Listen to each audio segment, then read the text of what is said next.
Good morning. If you can slowly find your seating, we're going to start in a minute.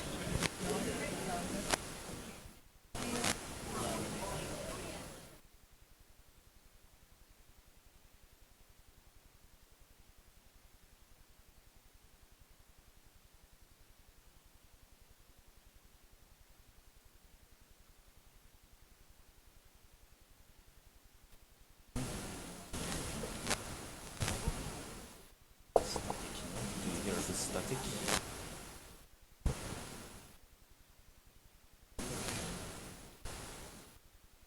1, 2, 3.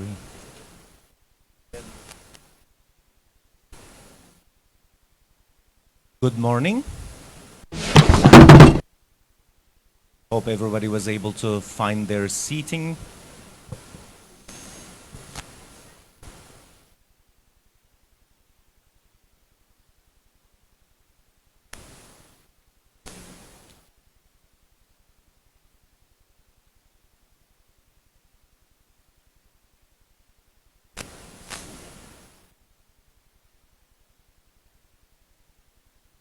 Excellencies, distinguished guests, ladies and gentlemen,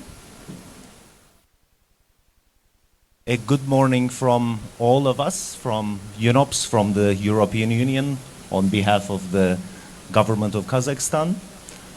Welcome to the 5th EU Central Asia Civil Society Forum here in Almaty, Kazakhstan, organized by the European Union in partnership with UNOPS. My name is Güral Gürkan. I represent UNOPS, United Nations Office for Project Services, and it is my pleasure to be serving as today's moderator for this opening session. We are privileged to be joined by an exceptional group here of civil society representatives, government officials, key development partners, and other stakeholders, all united in commitment to driving positive change in Central Asia. Throughout this forum, we will engage in interactive sessions. I believe you already received the agenda. Hope you had the opportunity to familiarize yourselves. There will be interactive sessions. We will hear from insights of experts. We will participate in thematic discussions, which we're looking forward to. We will be tackling critical development issues. This is a unique opportunity for each and every one of us. I very much look forward to it myself. We will be sharing ideas and hopefully coming up with practical solutions that will not only benefit local communities, but also contribute to the overall development progress of the region. As someone who began his career working with civil society, I cannot overstate the vital role civil society plays in shaping and driving sustainable development, colleagues. Across Central Asia, civil society serves as a key actor in promoting effective policy development, advancing social progress, and ensuring that no one is left behind. This forum seeks to build these efforts by fostering new partnerships and delivering practical solutions to address the region's pressing challenges. As we embark on this year's forum, I encourage each of something wrong, I got cut off. As someone who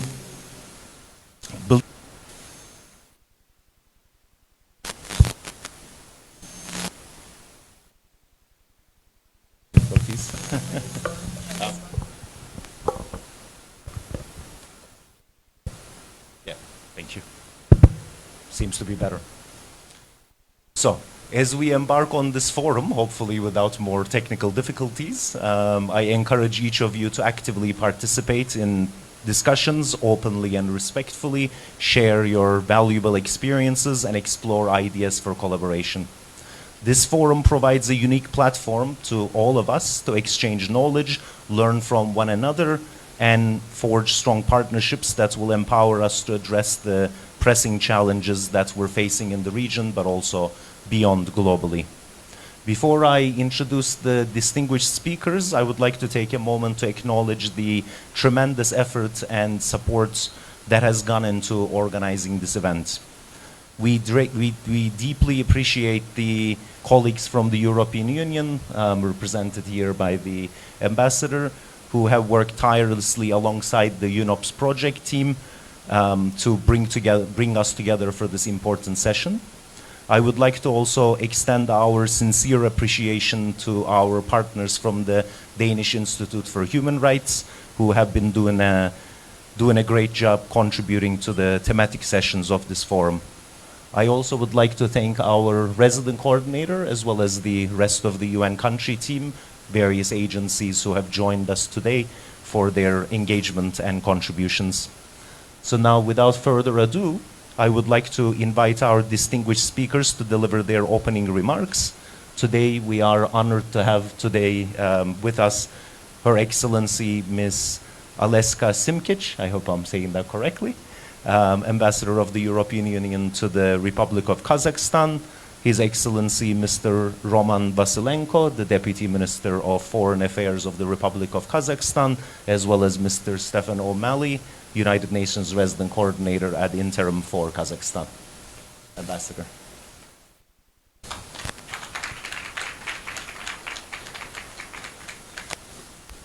Thank you very much.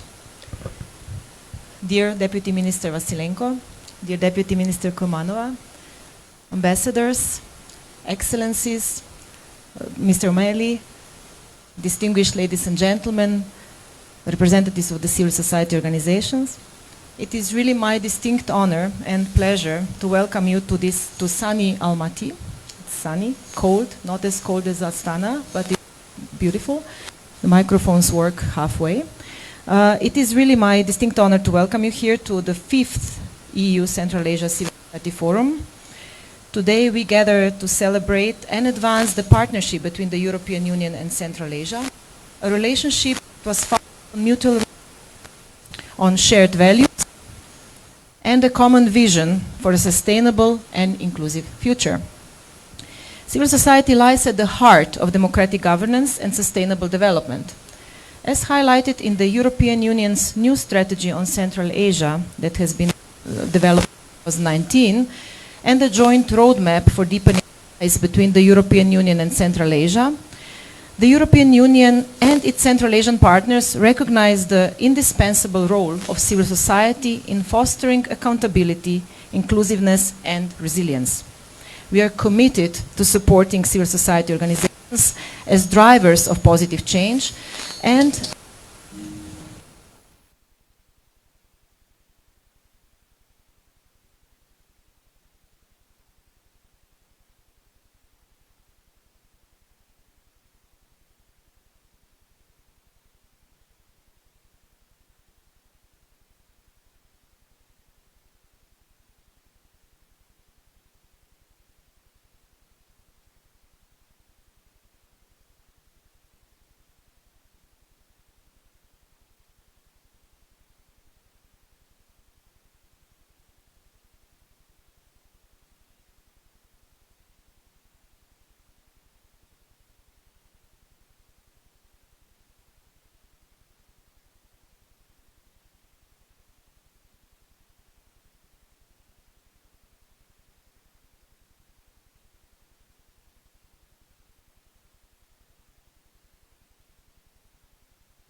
Excuse me, ma'am. Translator doesn't work and they don't hear you.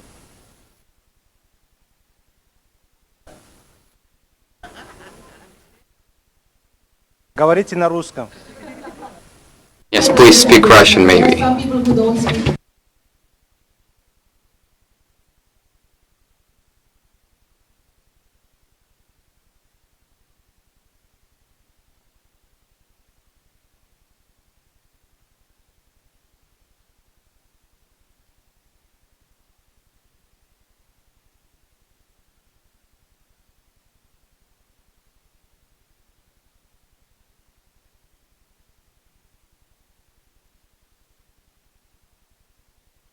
change, youth participation, and women's empowerment.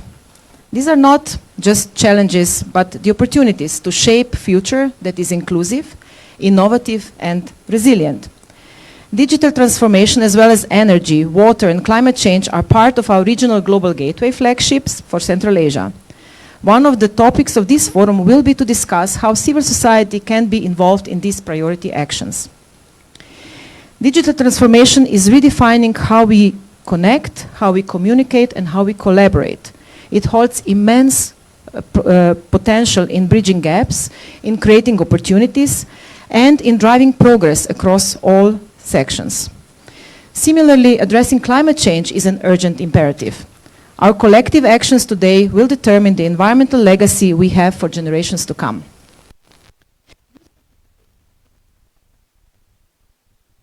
An equitable society. By amplifying the voices of young people and ensuring equal opportunities for women, we not only uphold fundamental rights, but also unlock the full potential of our communities.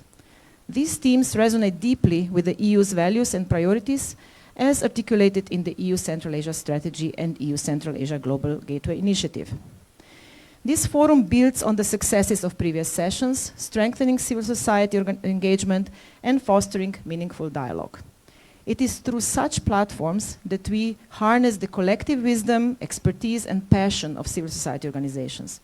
Your work, I reiterate several times, is invaluable, driving national and regional development, promoting good governance, and ensuring that no one is left behind. Over the coming days, you will engage in plenary sessions, in interactive discussions, and thematic working groups. These are opportunities to share experiences, to exchange ideas, and to develop actionable solutions. I really encourage you all to participate actively, to challenge perspectives, and also to forge new partnerships. As we embark on this journey together, let us remember that the strength of our collaboration lies in the diversity of our voices and the unity of the purpose. The European Union remains committed to supporting civil society in Central Asia, recognizing its essential role. In closing, I would like to extend my heartfelt gratitude to the Republic of Kazakhstan for hosting the event here in Almaty, to the UNOPS and the Danish Institute for Human Rights for their invaluable support in organizing this event. I would also like to thank my team in the EU delegation. I usually am the one who takes all the credit, but the work is theirs. So I just want to also recognize their work in making this happen. And I also wish to thank all of you for your commitment and enthusiasm and for the fact that you actually made it here to Almaty, everybody that is here. So I wish you all a very nice session and forum and all 3 days. Enjoy meeting each other, talking to each other, discussing with each other. I very much liked what was said in a respectful way, in a decent way, and in constructive ways. Thank you very much. Rahmet. Thank you.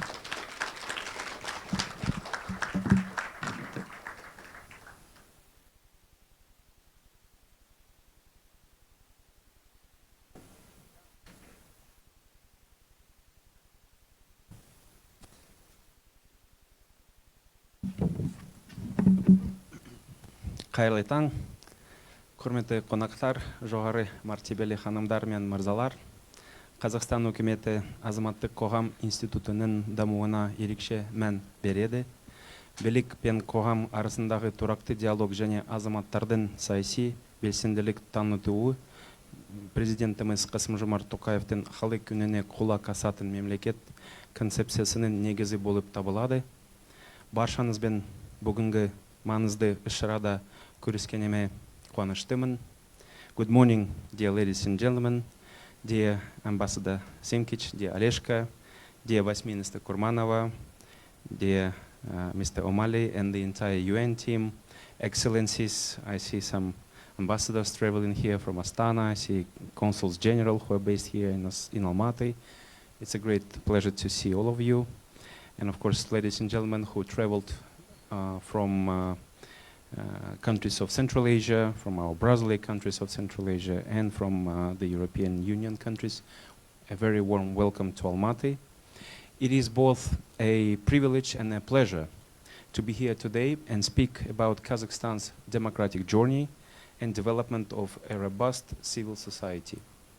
To our friends traveling from neighboring countries, again, welcome to Almaty, the cradle of our independence, and a bustling and dynamic city known as our southern capital city. I would like to extend my sincere gratitude to our partners from the European Union, the UN Office for Project Services, and the Danish Institute for Human Rights for co-hosting this important event.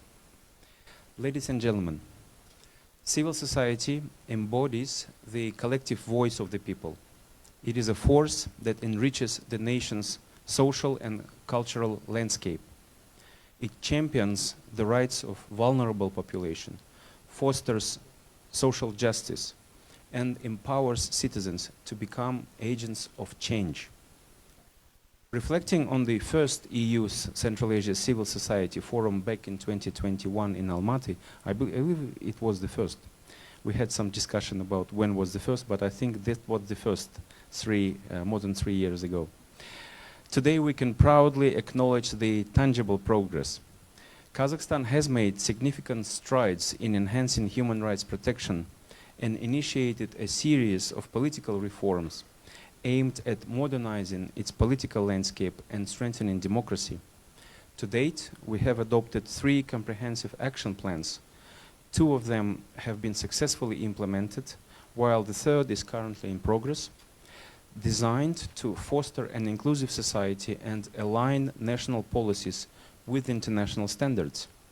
Over the past few years, Kazakhstan, through constitutional reforms and further reforms, legal reforms, has limited presidential power and introduced a single 7-year presidential term with no right for re-election, implemented a mixed electoral system enabling direct representation of citizens through independent candidacies, strengthened the mandate of the Ombudsperson for Human Rights, re-established the Constitutional Court, abolished the death penalty, enshrining that abolishment in the Constitution, ratified 2 optional protocols to the Conventions on the Rights of the Child and Persons with Disabilities. Amendments to the law on public associations have reduced the number of persons required to establish a public association from 10 to 3. And currently there are more than 22,000 registered NGOs in Kazakhstan. Just last year, Kazakhstan adopted new laws on mass media, combating human trafficking, torture, and domestic violence. The so-called Saltanat Law, a pioneering legislative reform to protect the rights of women and ensure the safety of children, recriminalized domestic violence and introduced stricter penalties for offenders. Kudos to Kazakh NGOs represented here today for their active engagement in shaping new laws and regulations. Civil society initiatives have led to the adoption of more than 100 regulatory legal acts, and today multiple effective channels facilitate interaction between civil society and the state. The National Kurultai, or the Assembly, under the President of Kazakhstan, serves as a unique platform where civil society, youth, and academia raise pressing public issues. Since 2013, Kazakh NGOs also regularly meet with representatives of the government and parliament at the Human Dimension Dialogue platform under the Ministry of Foreign Affairs. As a result of more than 50 such meetings, more than 150 recommendations have been put forward, with 75 of them implemented already in laws and regulations. The law on public control from 2023 granted citizens and NGOs the right to oversee the government and quasi-public entities. It also established e-petition.kz, a unified platform for legitimate online petitions. We also developed public participation platforms such as Open Legal Regulations Portal, allowing public commentary on more than 18,000 draft legal acts of various level annually, and Open Budgets Portal, providing transparency in budget formation, enabling citizens to monitor spending and raise concerns when needed. As the saying goes, democracy is a work in progress, and Kazakhstan is no exception. We are constantly looking for ways to improve our human rights track record, actively engaging with civil society institutions. We prioritize building strong international partnerships, including with the UN, the EU, the OSCE, and the Council of Europe, as we seek to improve legal frameworks and share best practices in good governance, the rule of law, and civil society engagement. Just last week, a representative delegation from Kazakhstan successfully presented our country's fourth report under the Universal Periodic Review, receiving commendations from dozens of countries for the continuous efforts to strengthen the human rights protection system. We did receive more than 200 recommendations, which we are currently studying before we make a decision on which ones we can accept. This forum's panel sessions on digital transformation, AI, climate change, and green energy, youth participation, and women's empowerment come in line with priorities of Kazakh-EU cooperation and regional development agenda. The future of civil society in Kazakhstan and Central Asia holds immense promise. By embracing innovation, leveraging technology, and cultivating a new generation of civic leaders, civil society can continue to be a powerful force for positive change. I wish you all a productive discussion and hope it leads to practical recommendations and actions towards a more prosperous, inclusive, and sustainable future for Central Asia. Thank you.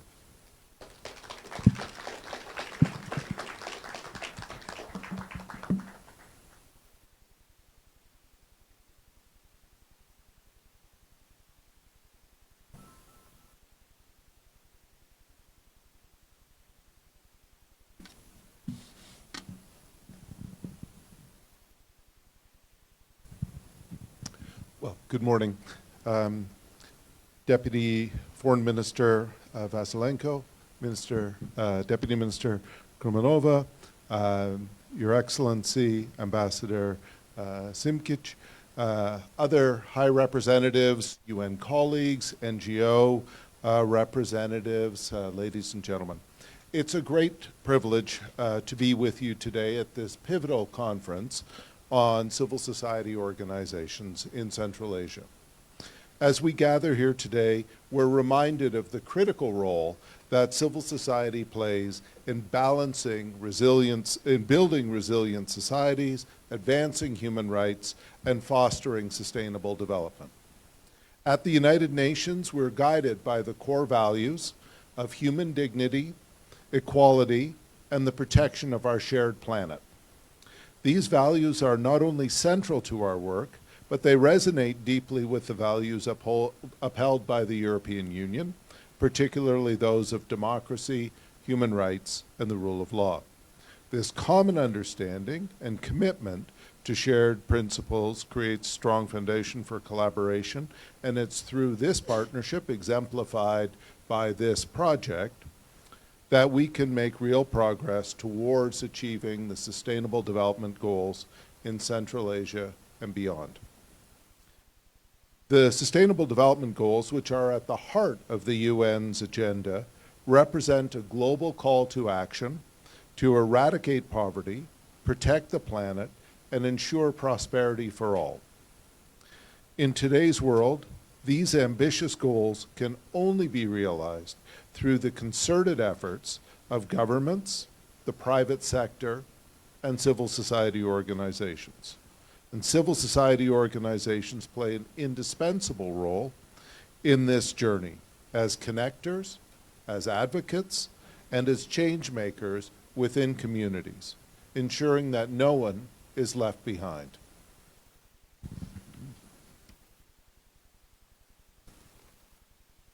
In Central Asia, we have witnessed numerous examples of civil society organization driving change, whether advocating for gender equality and women's rights, environmental protection, or social inclusion. These organizations are providing critical services and amplifying the voices of those who often go unheard. We are deeply committed to supporting the efforts of civil society organizations, and we recognize their invaluable collaboration contributions to the progress which has already been achieved. The European Union's support for civil society, as demonstrated by the numerous initiatives and funding mechanisms, further strengthens this partnership and enhances our collective impact. In Kazakhstan, as the Deputy Minister said, with its more than 23,000 civil society organizations, its multiple mechanisms of public consultations and cooperation with CSOs, provides a very useful example of those interactions. We call for further strengthening of this cooperation, widening the safe space for civic action, and meaningful engagement of communities and people in decision-making. I encourage all of us to reflect on the ways that we can build more effective partnership between civil society, the governments represented here, the United Nations, and the European Union as well. Together we can ensure that the values of justice, equality, and sustainability are fully woven into the very fabric of our work in Central Asia, and that the Sustainable Development Goals remain at the forefront of our collective action. Thank you all for your commitment, for your work, and your continued collaboration towards advancing towards the Sustainable Development Goals and creating a brighter future for all. I really look forward to hearing the conversations today and over the next few days and listening to the ideas that will shape our joint efforts moving forward. Thank you all very much.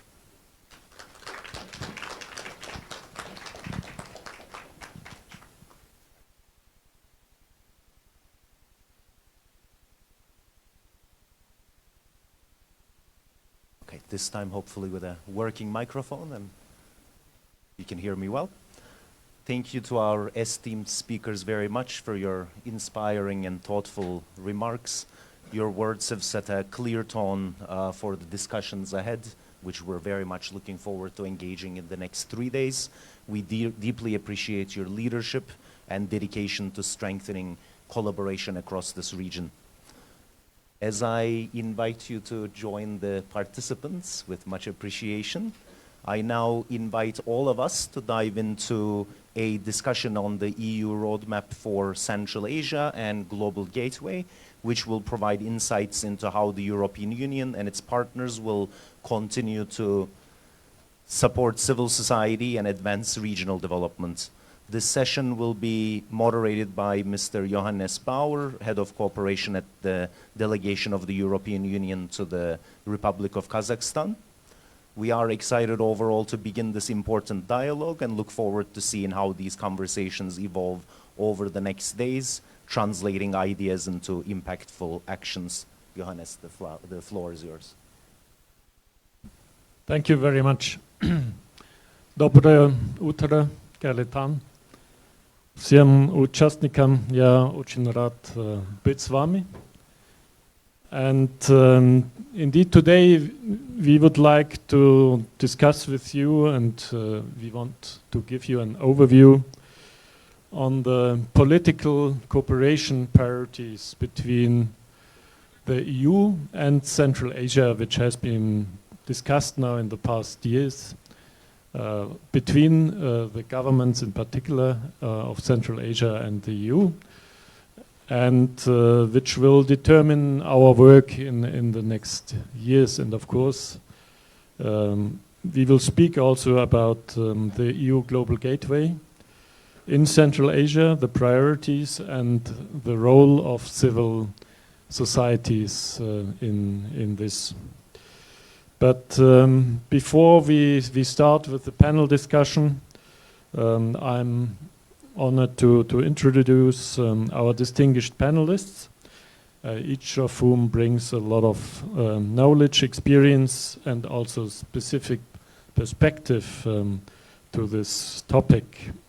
First of all, Ambassador Marian Josephson, ambassador of the European Union to the Kyrgyz Republic, has a distinguished diplomatic career representing the EU interests in Central Asia. She has played a key role in implementing EU strategies and strengthening bilateral relations between the EU and Kyrgyzstan, and also in her previous posting in Tajikistan. Welcome to the panel.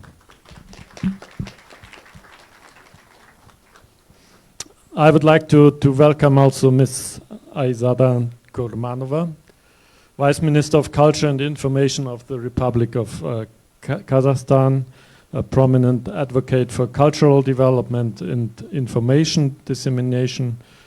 And in her work in the ministry, she focuses on promoting cultural diversity, media outreach, and strengthening public diplomacy in Kazakhstan. Welcome, Ms. Kurmanova. I would like to ask to the floor also Mr. Janne Heiskanen, Ambassador of the Republic of Finland to the Republic of Kazakhstan and to the Kyrgyz Republic. He will bring his country's perspective on sustainable development, on good governance and international cooperation.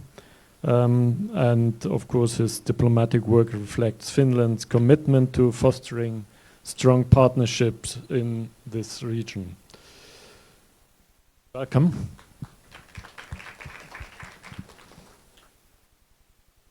From the UN family, I would like to invite to the panel Mr. Serhan Aktroprak, Chief of Mission of the Country Office of IOM. Welcome to the panel.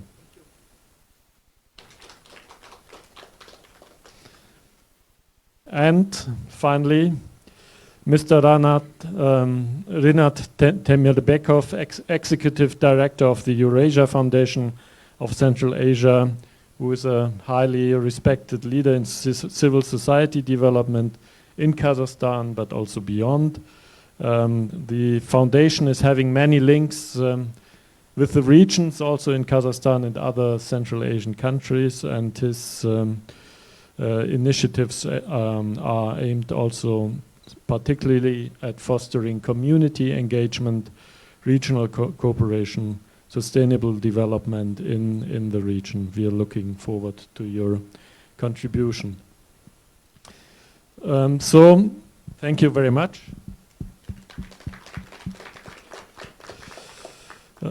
So we are very happy to have all these panelists here, but before we start hearing them, I would like to give a very brief introduction into the Global Gateway strategy, which is the European Union's vision to narrowing the global investment gap and fostering sustainable development. The Global Gateway was launched in December 21, and it is aimed at representing a positive, value-based offer to channel investments into global infrastructure development. It aims to boost the smart, clean, and secure connections in the digital, climate, energy, and transport sectors, while also strengthening education, research, and health systems worldwide. There's a very large commitment to mobilize up to 300 billion euro worldwide through the Team Europe approach, and with that the Global Gateway exemplifies the EU's dedication to global progress and resilience. This Global Gateway strategy is built on 6 major key principles: democratic values and high standards, good governance and transparency, equal partnerships, green and clean initiatives, and catalyzing private sector investment with a focus also on security. And this is, with this offer also, I think we are distinguishing also us from other such initiatives. In Central Asia, the Global Gateway Strategy has and is acting through 4 main flagships, 2 of them Team Europe initiatives. The first one is the Team Europe initiative on water, energy and climate change. This initiative fosters sustainable development by enhancing regional cooperation, integrating regional power markets and the water cooperation, strengthening transboundary water governance, including in the Aral Sea region, but beyond. With a 20 million euro program committed and additional contributions from EU member states and European banks, the total value of actions planned stands at around 700 million euro, including planned investments. In this Team Europe initiative, as in the others also, we very much focus on regional cooperation, on water and energy. We want to bring water and energy cooperation also together, and also bring a little bit the European experience in the cooperation on water and energy to Central Asia. The second Team Europe initiative is on digital connectivity for Central Asia, an initiative we just have started. This initiative is aimed at enhancing secure internet access and inclusive connectivity. It focuses on 2 major parts. One called soft connectivity, that means we are dealing with policy, with the regulatory framework. And the second one with hard connectivity, that means concrete infrastructure development in the area of digital development. This initiative also looks in particular at improving access to rural regions in Central Asia where there's no internet connectivity so far. The EU has committed 20 million euro to the soft connectivity component, which now just has started. It is a member state consortium of different agencies and actors under the lead of Expertise France. And the work there just has started, in fact, these days. And 35 million euro infrastructure component, which was also just signed in December with the European Investment Bank, which will bring loans to a company which will install very concrete digital connectivity links specifically in rural areas. Our third priority in the Global Gateway in Central Asia is the Trans-Caspian Transport Corridor.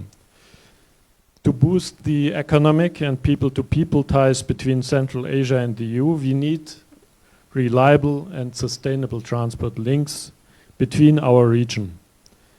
And the Trans-Caspian Transport Corridor has the capacity to be just also more than just an economic artery. It can serve as a platform for the exchange of ideas, knowledge and innovation, and thus also benefiting people and businesses along the corridor.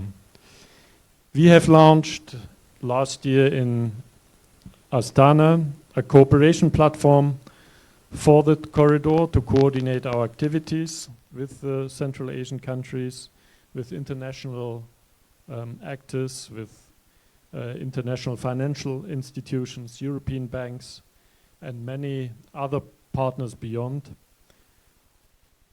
This initiative was then also politically launched in October in Ashgabat, and it will be supported from the European side with a 30 million euro program that has been just adopted by the European Commission in December last year. With this program, we want to support and prepare concrete infrastructure investments along this Trans-Caspian corridor. And we are already in the progress of discussing concrete investment projects with the governments. And we want also provide technical assistance to ensure a smooth transfer of goods along this corridor, to enhance the reliability of this corridor and to speed up the transport along this corridor. This corridor really aims to connect Central Asia to the EU and vice versa, and to the global markets. The fourth Global Gateway priority is about critical raw materials, an essential part in the green transition of our economies. They are crucial for Europe's economy and for the green transition worldwide. And with its abundant critical raw material resources, Central Asia has a very important potential to become a key supplier of critical raw materials to global markets. But it is not only about exporting resources, it is about developing value chains in Central Asia. The EU is working for the time being, in particular with EBRD, to expand the EU engagement in CRM in the region and to boost the implementation of the ambitious strategic partnership in the field of raw materials signed with Kazakhstan and Uzbekistan and developed also with the other countries. We have signed so far one project with EBRD that will identify joint projects in critical raw materials and promote ESG standards, classification frameworks, and best practices in the sector. So on all these four Global Gateway initiatives, of course, civil society has a vital role to play. By adhering to a value-based approach, civil society organizations can help shape projects that respect fundamental values and benefit local communities. This includes providing recommendations on implementing the strategy through a person-centered approach. Furthermore, of course, civil society involvement will foster transparency and facilitate the communication, provides a platform to exchange best practices on cross-cutting issues such as inequality, climate, environment, and gender inside all these activities. So after this very rough overview on the cooperation priorities, let us now start the discussion with the panelists, and I would like to start and open the question to Ms. Josefsson. As the EU representative to Kyrgyzstan, what do you see as the most effective ways for civil society organizations to partner with the EU in implementing the Global Gateway?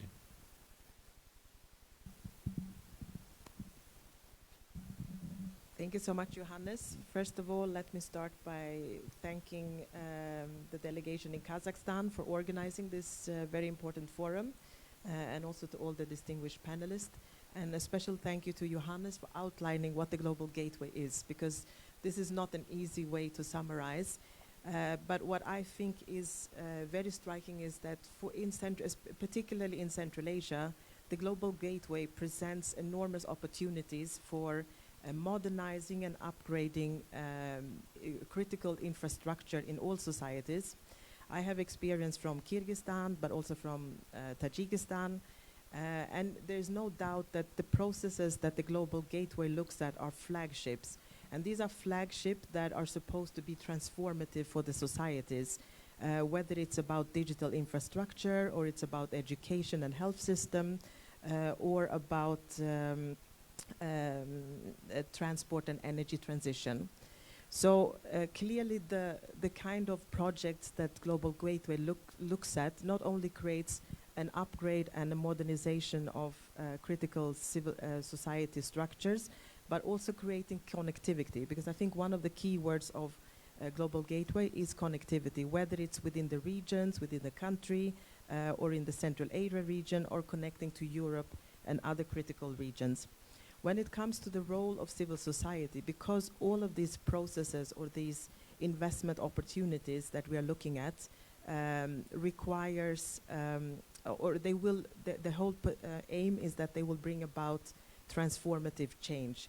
So if I look at Kyrgyzstan, which is a very digital country, and which is already quite digitally connected, but looking at what we would bring through the satellite connectivity initiative, it would create an opportunity to link the really remote areas that are not attractive for the commercial market. Because even in a country like Kyrgyzstan, where the digital penetration is very high, you still have remote mountainous areas that are not digitally connected. And the reason for this is because it's not economically interesting for local telecom providers, for instance. So through this Global Gateway initiative, we will not only be able to bring an upgrade when it comes to digital infrastructure, but also being able to bring critical civil society services like education, health, and medical care also to the remote areas by providing new digital solutions and technology.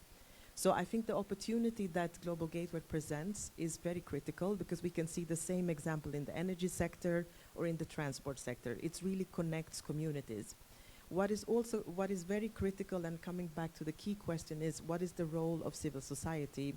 I would say that it's not just a desirable because of the value driven. I would say that it's utmost critical to have civil society engagement, because as we can see in Central Asia and everywhere else, the importance of inclusivity and having a adapted legal framework is very, very critical to give communities to give voice to the communities that are not part of the fundamental decision-making processes, but also looking at sustainable practices, especially in more vulnerable communities, and also being able to voice, especially when you look at energy and transport, there's always going to be backsides to these investments, whether it's sustainable, whether it's about actually creating disconnection for certain communities. And these are concerns that should be integrated into the Global Gateway process. And the best way to do this is, of course, to have a civil society engagement that can link the grassroots opinions, voices, and decision-making process into the more central processes that will happen in capital or in the region, or even more intra-regional if we look at some of the more international or multilateral investments. This is not easy, because it also creates some legal challenges, and there the expertise and the knowledge that is provided through civil society is very, very critical. I'm looking at some of my organizations from Kyrgyzstan, because in many of the processes that we have been working on, natural resource management, on actually the legal framework for digital communication, whether it's for internet, for social media, in our systems or in our processes for decision making, we have actually relied directly on the analysis that has come through various civil society organizations like Adilet. So it's not just a desirable goal to have them engage, but I would say it's very, very critical. And the same thing goes for how we look at digital infrastructure. It's very good to have it upgraded, but of course, who controls civil society? Social media. What is the access? I mean, who can post things? Who can read and create new magazines? All these kind of digital governance frameworks are also very critical to look at when you look at upgrading the infrastructure. And again, I think what we have seen in Central Asia in the last, I would say just the last 5 years, is what we can call a digital revolution, where so much information is now made available through digital and social media. And that's also where you have the opinion making, not only from the grassroots, but also in central decision-making processes. So making sure that all voices are heard, that different perspectives are taken into consideration for legal decisions and large investments like energy, health, education, and digital infrastructure. That has to be done hand in hand with civil society.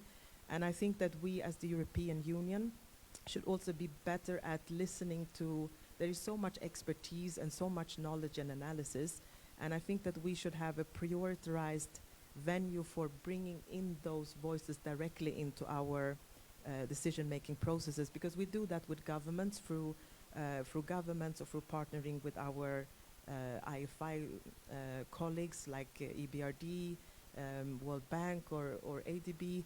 We always have this kind of environmental and social analysis. We have impact assessment, and I think that the engagement with civil society should also be included as one of those mandatory processes, because we need to ensure that the inclusivity at local level is heard, and that the findings and knowledge that exist is disseminated not only as a desirable process, but as actually as an effective decision-making tool.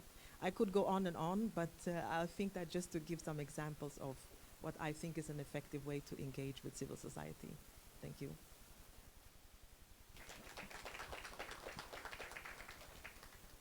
Thank you.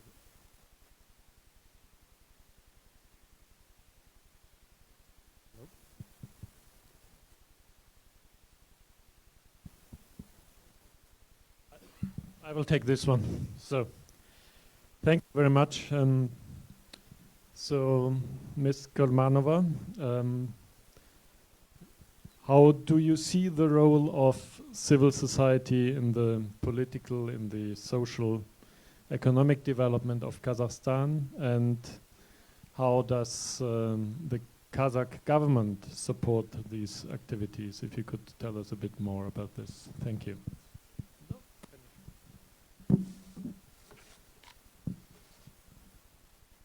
Thank you. Құрметті мәртебелі елшілер, құрметті форумға қатысушылар, ең бастысы Қазақстан Республикасы Мәдениет және ақпарат министрлігінің атынан 5-ші Еуропалық одақ Орталық Азия азаматтық форумның барлық қатысушыларына жалынды сәлемін жеткізуге рұқсат етіңіздер. Действительно, как уже было сказано, наши страны объединяют не только взаимные экономические интересы, объединяют также и приверженность к демократическим ценностям, общечеловеческим ценностям, таким как уважение правам человека, верховенству закона и устойчивому развитию. Представительства Европейского Союза, европейские организации активно участвуют в реализации различных проектов по развитию гражданского общества в нашей стране, и мы это глубоко приветствуем и поддерживаем. Уважаемый господин Бауэр, теперь отвечая на ваш вопрос, безусловно, роль гражданского общества в экономическом, политическом и социальном развитии любой страны чрезвычайно важна. И Казахстан не является здесь исключением. Сильное гражданское общество, как известно, является залогом эффективного государства. Провозглашенная нашим президентом страны Касым-Жомарт Кемельевичем Токаевым концепция слышащего государства направлена на активное взаимодействие, понимание проблем и потребностей гражданского общества. Именно вот такое открытое и прозрачное взаимодействие правительства, общества направлено на то, чтобы голоса граждан были услышаны и учтены в процессе разработки и принятия решений.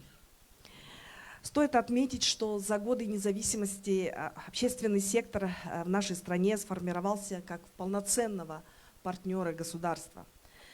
Как уже отметил уважаемый заместитель министра господин Василенко, Сегодня государство внедряет в свою деятельность новые подходы и стандарты, ориентированные на более широкое вовлечение казахстанцев в управление делами государства. Сегодня представители гражданского общества участвуют в разработке ключевых законопроектов, реализуют социально значимые проекты, являются самыми ведущими экспертами по широкому кругу важных социально значимых вопросов. Особо хотелось бы в этом ключе отметить несколько законов, которые были приняты вот последние годы. В прошлом году был принят закон об общественном контроле и внедрен институт петиций. Как раз этот механизм наделяет гражданское общество функциями полноценного участия в делах государства. Расширенные права граждан на свободу объединений, так инициатива 3 граждан достаточны для создания общественных объединений. Создание национального Курултая как национальной диалоговой площадки с участием главы государства повысило уровень доверия граждан к государству. Работа данной общенациональной диалоговой площадки как внутри страны, так и в контексте международного опыта уникальна. Предложения, озвученные в ходе Курултая, являются основой для дальнейших политических и социально-культурных реформ в нашей стране на долгосрочный период. Выборное законодательство претерпело серьезную кардинальную модернизацию. Для регистрации политических партий порог снижен до 5000 человек, порог прохода в мажилис парламента с 7 до 5%. В партийных списках утверждена 30% квота для женщин и молодежи. Не остались в стороне и люди с инвалидностью. Реализация концепции слышащего государства, участие гражданского сектора в решении актуальных вопросов способствовали развитию гражданской активности. И сегодня с участием гражданского общества реализуется план действий по развитию прав человека и верховенства закона, утвержденного указом президента. И в рамках данного плана были в прошлом году приняты такие законы, которые защищают права человека, как противодействие торговле людьми и по профилактике семейно-бытового насилия. Большая работа в реализации совместных проектов позволила расширить и географию, и отраслевую представленность проектного сотрудничества государства и общества. Сегодня более 400 государственных органов, более 2500 НПО пользуются механизмами государственной поддержки. Ежегодно в нашей стране реализуется порядка 3000 социальных проектов, которые решают важнейшие социально-экономические задачи. На законодательном уровне переформатирована работа системы государственного грантового финансирования. У нас в стране действует национальный оператор по развитию гражданских инициатив. Современный мир стал в чрезвычайной степени взаимосвязанный со всеми плюсами и минусами. И это реальность, с которой приходится считаться всем, и большим, и средним, и малым странам. Все это требует от государства выверенной социальной политики. В фокусе внимания государства всегда находится забота о каждом казахстанце. Для поддержания стандартов жизни государство совместно с гражданским сектором создает условия для того, чтобы граждане могли самостоятельно улучшать качество жизни. В этих целях в регионах создаются центры активного долголетия для пожилых людей. Развивается региональная, республиканская сеть центров поддержки молодежных инициатив, центры поддержки семей и центры по профилактике семейно-бытового насилия «Бақытты отбасы». В республике развивается система национального и регионального диалога с НПО. И важным примером такого взаимодействия являются проекты, реализуемые в партнерстве с НПО из стран Центральной Азии, направленные на решение различных вопросов. Например, совместные инициативы по охране окружающей среды или программы в области образования для молодежи показывают, как региональное сотрудничество может приносить ощутимую пользу. Каждые 2 года в нашей стране проводится гражданский форум, где правительство отчитывается перед гражданским сектором и намечает план действий на ближайшие 2 года. В этом году на 12-м гражданском форуме Казахстана, который планируется осенью, мы совместно с представителями гражданского общества планируем провести большое обсуждение по актуализации концепции развития гражданского общества на ближайшие годы. Успешно также функционирует Координационный совет по взаимодействию с НПО, который на 90% состоит из представителей гражданского сектора. Безусловно, все эти диалоговые форматы взаимодействия НПО и госорганов позволяют внедрять рекомендации гражданского сектора в такую практическую деятельность, позволяет совершенствовать законодательство и правоприменительную практику. Мы уверены, что дальнейшее расширение сотрудничества с гражданским обществом стран Центральной Азии только усилит эту тенденцию. Құрметті қатысушылар, сөзімнің қорытындылай келе, бүгінгі азаматтық форум біздің ортақ міндеттерімізді талқылауға, тәжірибе мен ақпарат алмасуға және болашақ ынтымақтастық үшін нақты қадамдарды әзірлеуге тағы да бір бірегей мүмкіндік екенін атап өткім келеді. Форумның барлық қатысушыларына ортақ іске деген адалдықтарыңыз үшін және біздің қоғамдастықтар мен мемлекеттерді дамытуға қосқан үлестеріңіз үшін шынайы ризашылығымды білдіргім келеді. Барлықтарыңызға жемісті жұмыс, сындарлы диалог және жаңа идеяларды табуға тілектеспін. Тыңдағандарыңызға рахмет.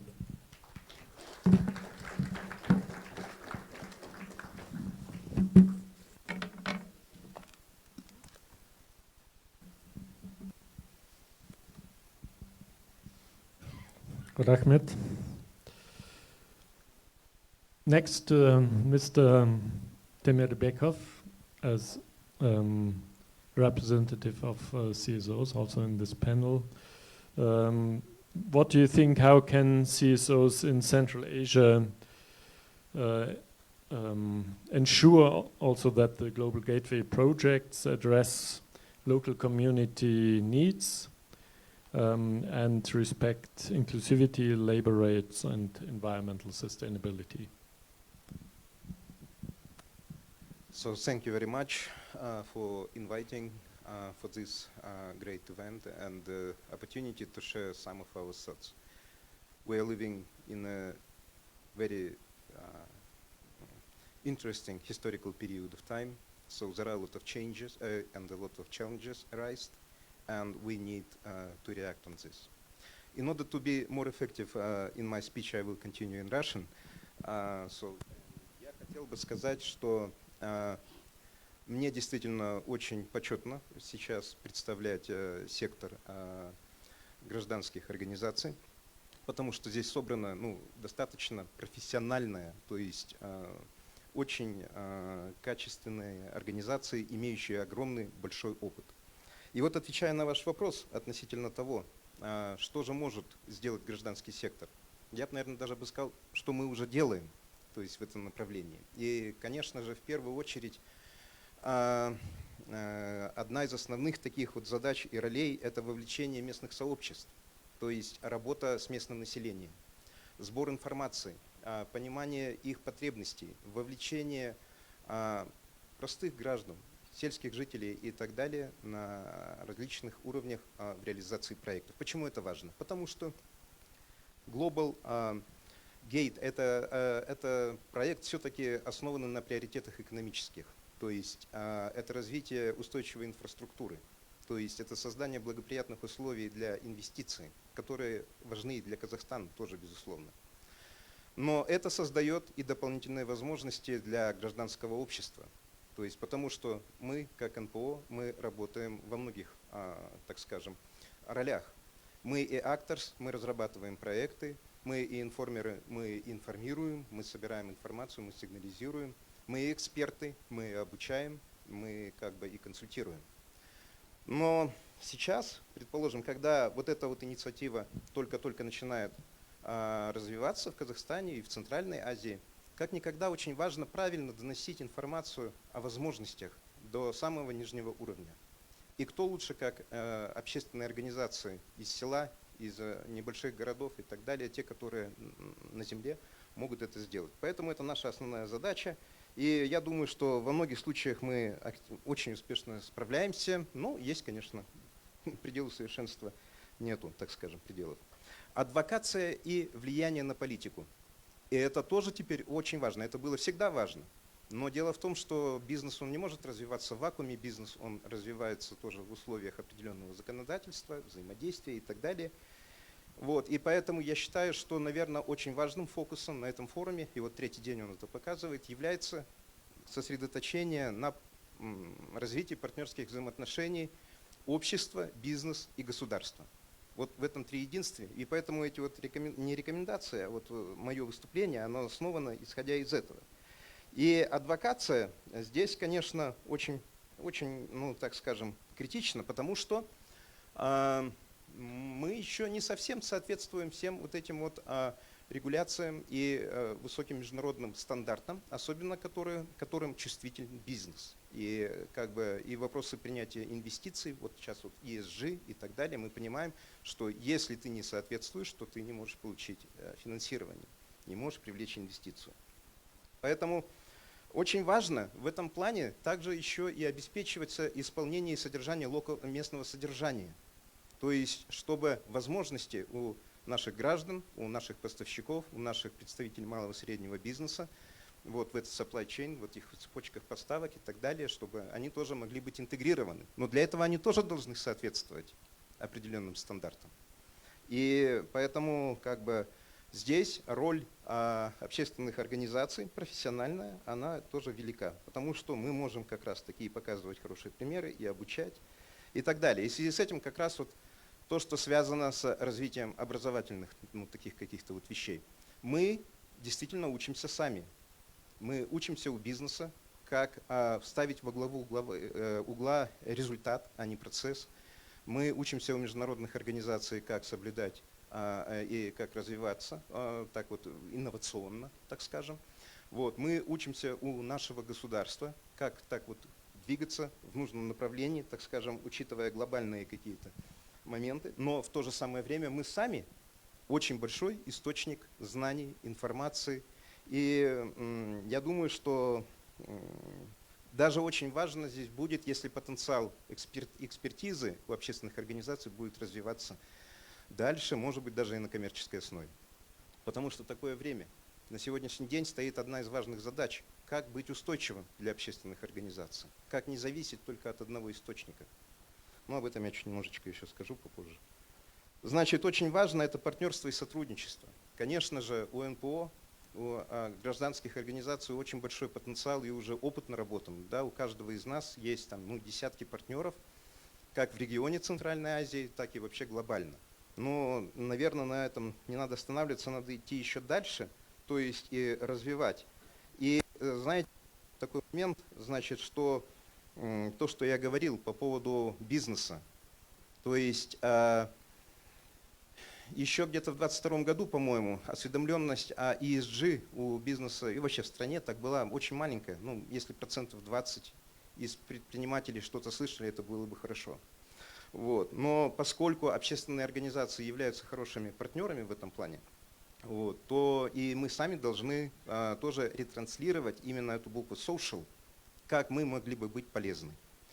Но в вопросах государства, конечно, тут очень много, так скажем, точек соприкосновения. Основываясь на своем опыте, я скажу так. Чем ближе к народу, тем эффективнее работа и кооперация с местными органами власти. Но чем дальше, тем, наверное, все-таки больше превалируют уже процессы такого больше бюрократического формата. Это, наверное, явление характерное для всего мира. На то государственный аппарат он и есть. Вот. Но, тем не менее, Нам очень важно развивать такие проекты, в которых бы был именно этот диалог. Но от государства мы никуда не можем, так скажем, уйти, и мы должны работать вместе с государством. Вот. И есть хорошие примеры вот, того, как именно мы, как общественные организации, наверное, вносим какой-то определенный вклад. Ну, я бы вот хотел один такой пример назвать. Буквально в декабре прошлого года концепция инклюзивной политики в отношении лиц с инвалидностью. Вот она была принята. Да? Советником там является наш партнер Захира Бегалиева, iTeach.me.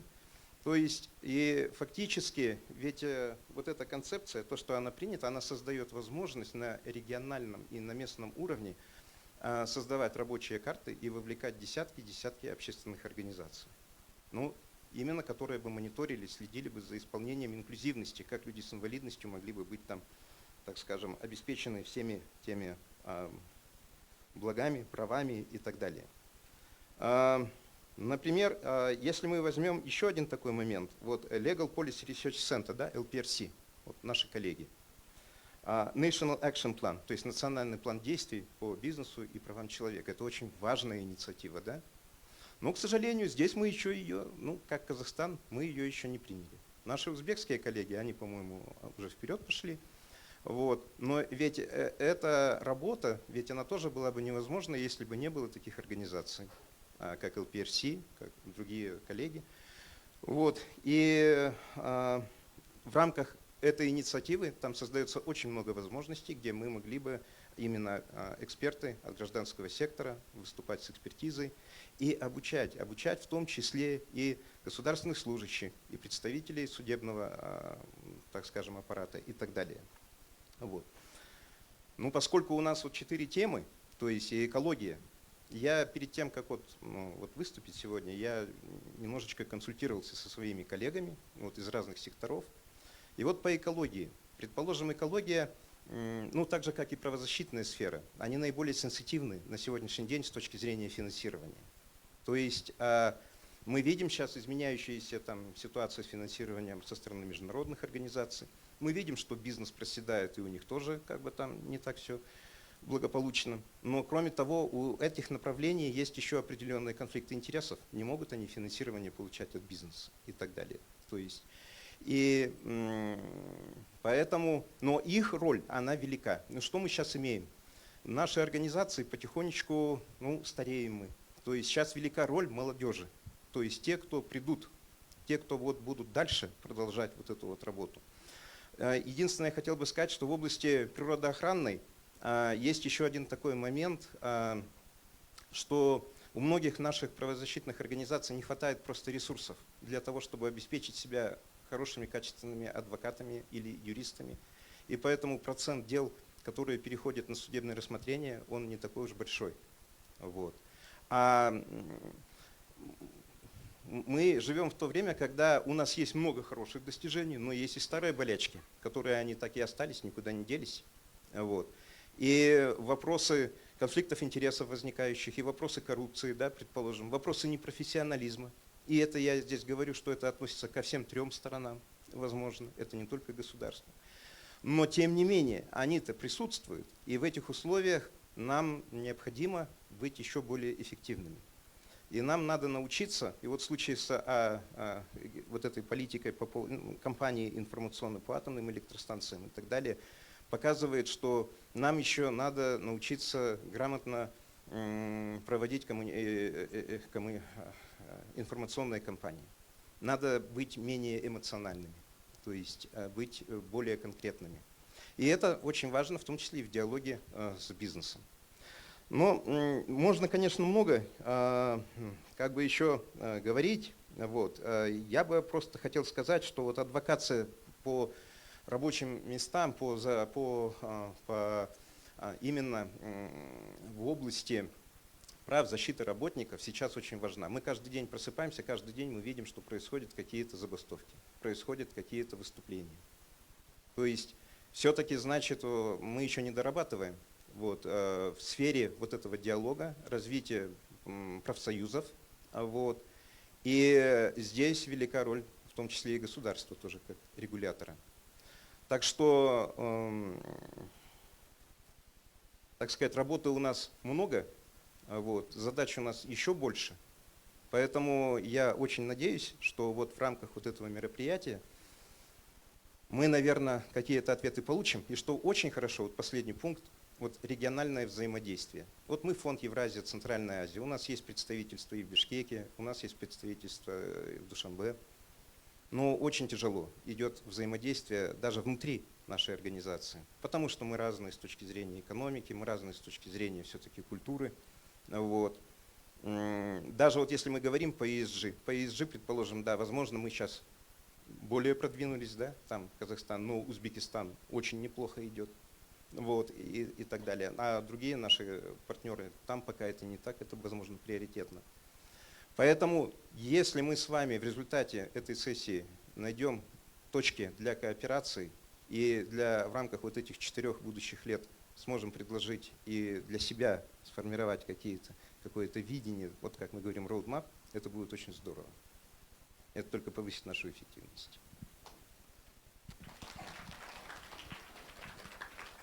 Спасибо большое, Reinhard.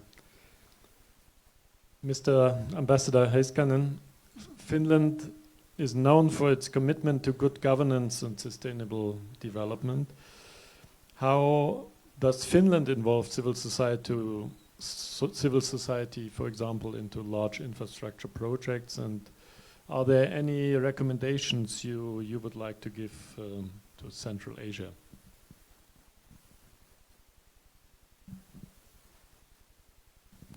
Salamat, SB.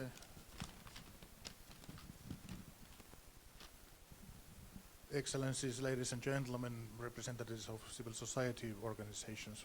It's a great honor to be here today, so thank you for the hosts and organizers, but also congratulations already at this stage. It's really a great event. Thanks, Johannes, for these kind words regarding my homeland. I thought about how to approach this issue, and I thought about going through the process and maybe an example and maybe even a recommendation or two. Yeah, so if it gets too technical or legal or I get carried away, otherwise just show it to me to cut it off, okay? There are many chances for the civil society and even individual persons to get involved during the lifespan of a large infrastructure project in Finland. Civil society can be involved at multiple stages and through multiple ways. I'll use as an example a project from my hometown, our capital city, Helsinki. Helsinki was originally established on a peninsula. It's located by the sea. It has expanded towards the mainland, but it has also expanded to other islands close to the original position. There is a new suburb developed in Helsinki for about 13,000 people on an island east from the center. It was really a beautiful, I'm already saying it was really a beautiful natural place with old forests and rock formations and all this. Some of the trees were about 400 years old. So you can imagine that not everybody in Helsinki was really happy about this being built to a modern city. There is also about a 10-kilometer railway connection connecting this island to the center. So it is built crossing a couple of other islands and going directly to the center. There are 3 new bridges. The longest one is 1.2 kilometers long. What makes this bridge actually special? It's the longest and highest bridge in Finland, but it's meant for pedestrians. It's meant for cyclists. It's meant for tramway. There are no cars on this bridge. So some people have seen this as some people see it as development, some a little bit controversial. Nevertheless, the project is going on. It's expected to be ready by 2027. It's about a 500 million euro project altogether. What is essential about the Finnish system is that these kinds of large infrastructure projects are concluded mainly on the city or municipality level, so it's not really high up in the government. I'll present you with 3 stages of how this process goes on. First, there is what we would call a pre-stage, and that's the basic municipal parliamentarism and municipal elections. people have a right to vote, even foreigners, when they have lived in Finland for 2 years, they have an equal voting right. So the role of the municipality, it's like a small parliament for each city or each municipality. That sets the policy and sets the guidelines and also make these plans for how to develop the city. So the next stage is the preliminary planning and decision making. When planning a project starts, the city council is the ultimate decision maker. All these discussions that take place in these councils, all the documentation are entirely open to public, and also, well, media of course covers it and writes a lot about these things. To start and develop a infra project, that will require political and economic will, and civil society can affect the council members' views when thinking about project or they can propose ideas for new projects. City councils decide on the framework of a project and through voting. There is a special instrument. Anyone who resides in the municipality in question has the legal right to appeal any decisions by the municipal council to administrative court. This can be an individual, it can be a civil society organization. It's part of our long tradition, I see, of division of powers. We have a really strong independent court system, and this is what both the civil society but also government can rely on. Next stage is project planning and permit application process once a decision has been made. There must be a really detailed plan of what's going to happen, and they also need to assess how this proposed infrastructure project impacts people and nature in the area. The developer must inform all the interested parties and provide them with the possibility to express their views. All the information of the project plan must be announced publicly. They must be in hard copies, available, and people can go and see them and study them. Regional administrative authority then makes a decision whether to approve this or not, and also that decision can be appealed at the Supreme Administrative Court. So we had an NGO called the Finnish Union for Nature Conservation who was really active in this process, and they also appealed to the court. And actually also the city of Helsinki appealed to the court, and they, through the court, managed to reach a compromise. So quite a few of these trees were cut, but some were saved, thank God. Anyway, when it comes to basic rights of people at any stage of infra projects, people in Finland enjoy freedom of speech, and they also enjoy freedom of demonstration and public gatherings. So there were peaceful demonstrations by this NGO and other individuals, marches. People went to the site to protect these trees. This was also covered extensively, as I mentioned, in newspapers, social media. Anyway, going to the recommendations. Overall, surveys really show that the best way to prevent appeals, best way to prevent delays in these infrastructure projects is to include people and civil society in the process, in the planning phase, and really from the very beginning have open communication. This kind of consultative process has a very long tradition. It's a Finnish view, and I dare say also Nordic view with regard to my Swedish colleague here, that the state is not something, or in this case municipalities is not something that is above the people. It consists of citizens. People are the ones who select the leaders, people are the ones who have the ultimate say. So it's really from people to the people instead of something that flows down from somewhere high up. In the end, this consultative process makes the process also more efficient. So it's in everyone's interest also from the economic, financial point of view. It makes people feel better. They feel that they are heard. This sort of goes to the Kazakh concept of listening state, and I hope to see that moving forward. It's important to give ownership to the people in these projects, because when you involve them, they get interested. They feel that this project is theirs, which means that they also respect it. They take more care of it. So this is what we have done in Finland. This is what we've seen works for us. We are a small country, small nation, been independent for a little bit over 100 years, and well, people need to work together. We need to respect each other's views, and by this process, I think we have achieved great steps in that direction. Thank you very much.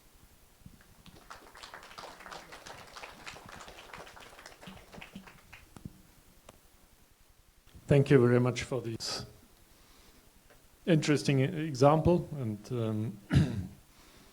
to see a little bit how it is done in one of the EU member states. But I think there are certain principles which are quite important, and which can be, of course, translated also in our work, such as involving the local level, which is very important, transparency, ownership, giving ownership to people. I'm coming now to our last, but not least, panelists. Serhan Aktoprak, the protection and respect of human rights is a key principle for UN and also for your organization, IOM. What role do you see for CSOs in Central Asia to promote and work for such principles? And how can they be strengthened also when we speak about developing economic or social relations in the region in Central Asia? Көп рахмет, құрметті Йоханнес Бауыр мырза,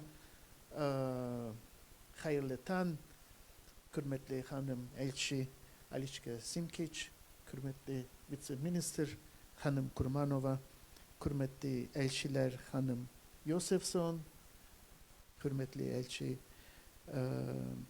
мырза Янне Хайсканен, мен құрметті Rinat Temrebekov Mirza.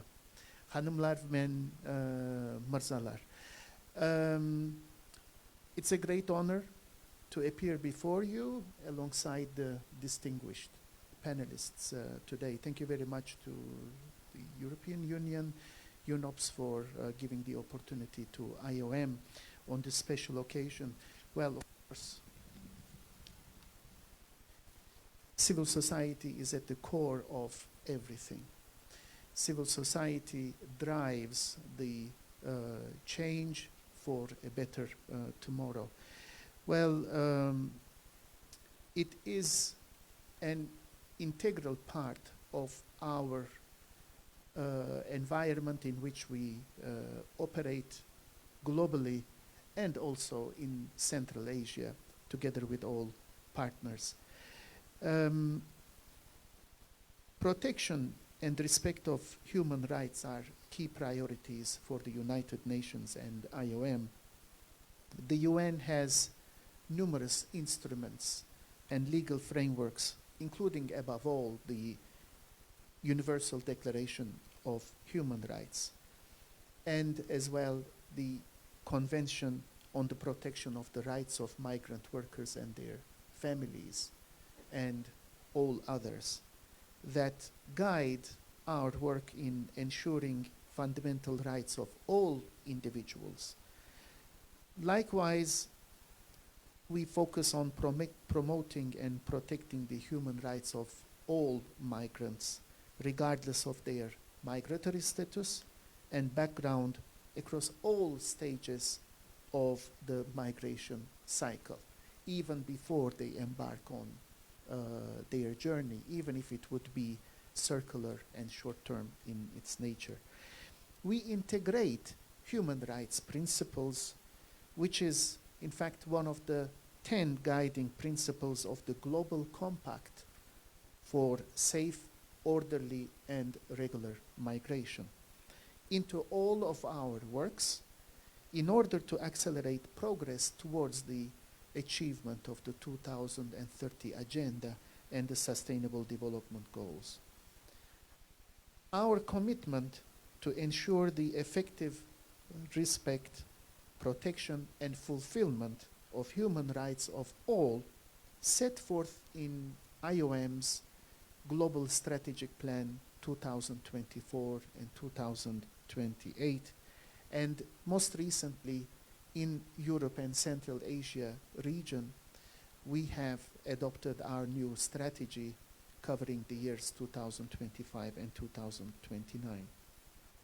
And unsurprisingly, of course, civil society organizations in Central Asia in our current and future programming play an important role in promoting and protecting the fundamental rights of all, which naturally is a key principle for both the UN and IOM. Our proximity to communities allow them to identify and address human rights issues effectively together with our civil society partners, advocating for their rights and raising awareness about relevant legislative and international reforms that are required to advance their fundamental rights. A whole of society approach embracing diverse voices and perspectives from various sectors, all sectors as a matter of fact, from government to private sector, academia, and of course civil society organizations require building strong partnerships and fostering multi-sectoral coordination, ensuring that human rights considerations are mainstreamed into all our work, including development initiatives. That's basically very much related to your question. Economic prosperity, human development, and especially CSOs act as fundamental partners, as bridges facilitating dialogue and collaboration between and among all actors involved, offering direct assistance and building trust in ways that no other mechanism actually can.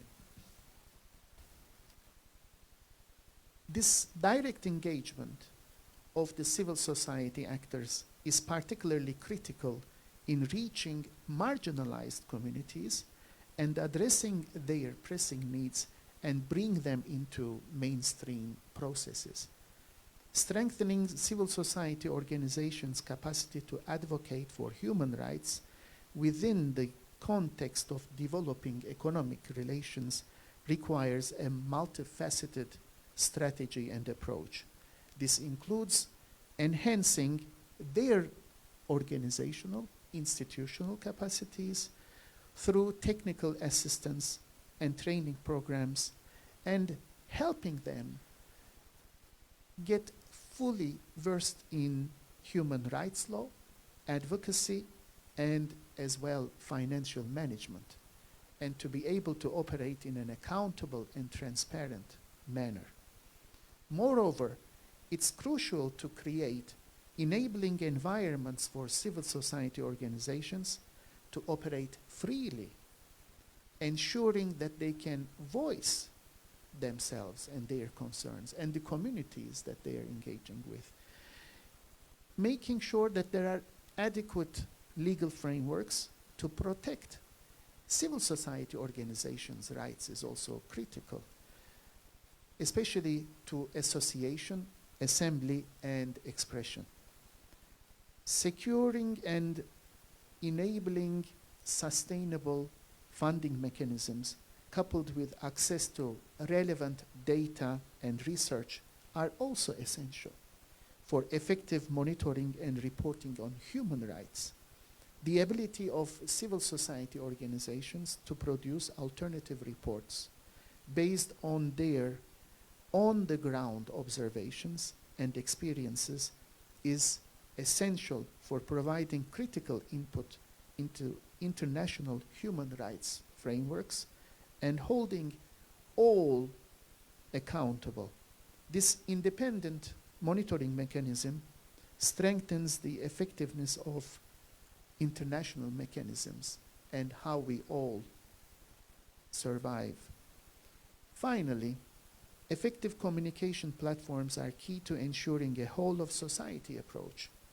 CSOs can leverage various channels, including social media, traditional media, community events, and educational programs to disseminate information about human rights, engage diverse stakeholders in dialogue, and mobilize support for human rights initiatives. This includes creating accessible and culturally sensitive materials that resonate with different communities.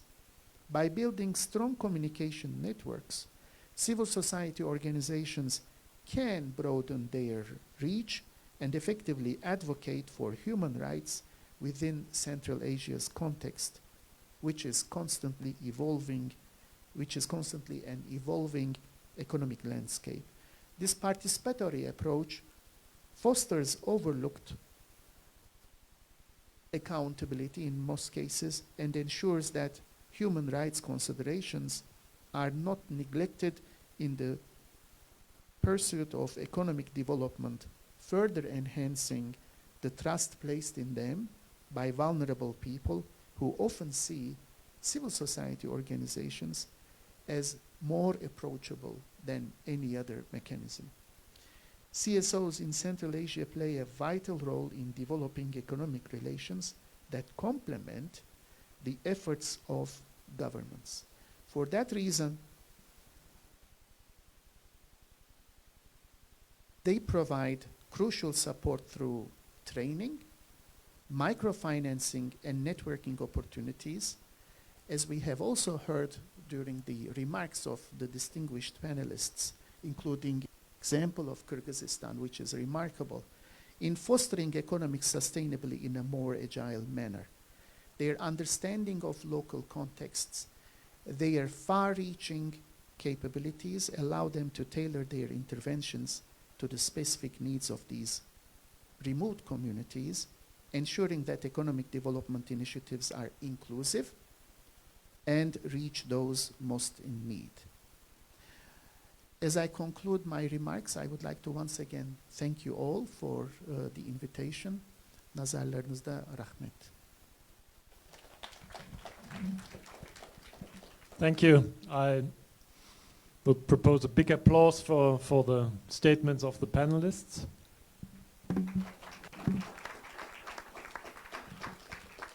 And we have a bit of time for maybe 2 questions. Is there anyone who I see over there?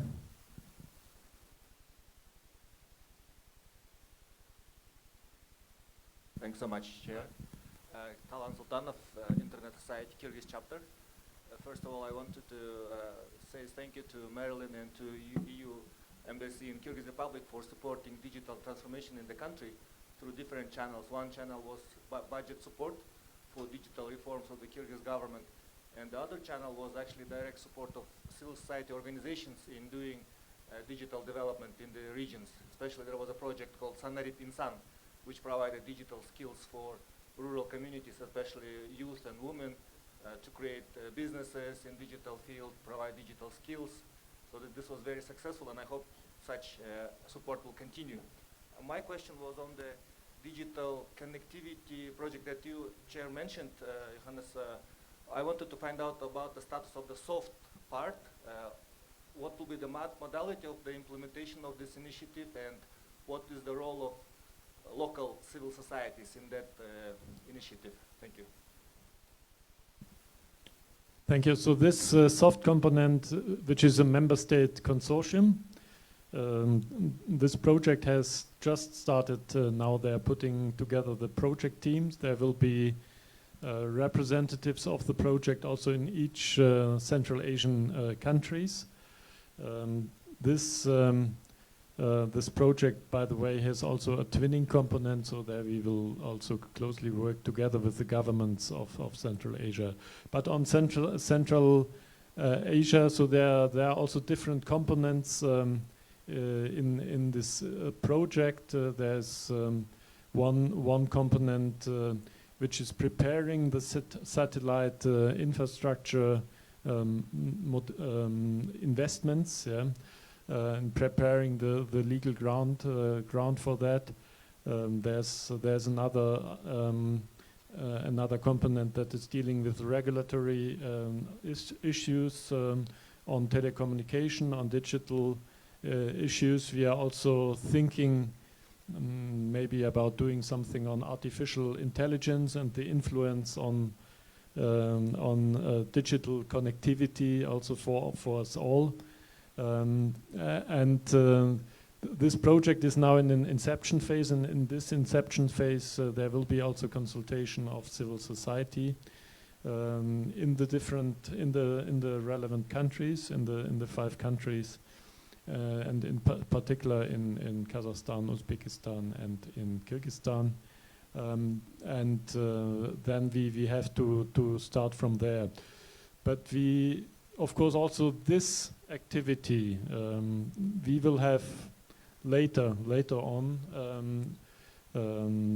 a specific discussion on digital issues. So it is our objective also that with this forum and with this project related to this forum, we will also discuss or you will discuss and you will give recommendations how civil society should be involved in the different Global Gateway projects, and then we will take this up. So it's very much also for us open, yeah, and it depends on the recommendation which will come out of this forum, and also out of the working groups which will be established, which we intend to establish after this forum, and which will continue to work over the next years on these topics.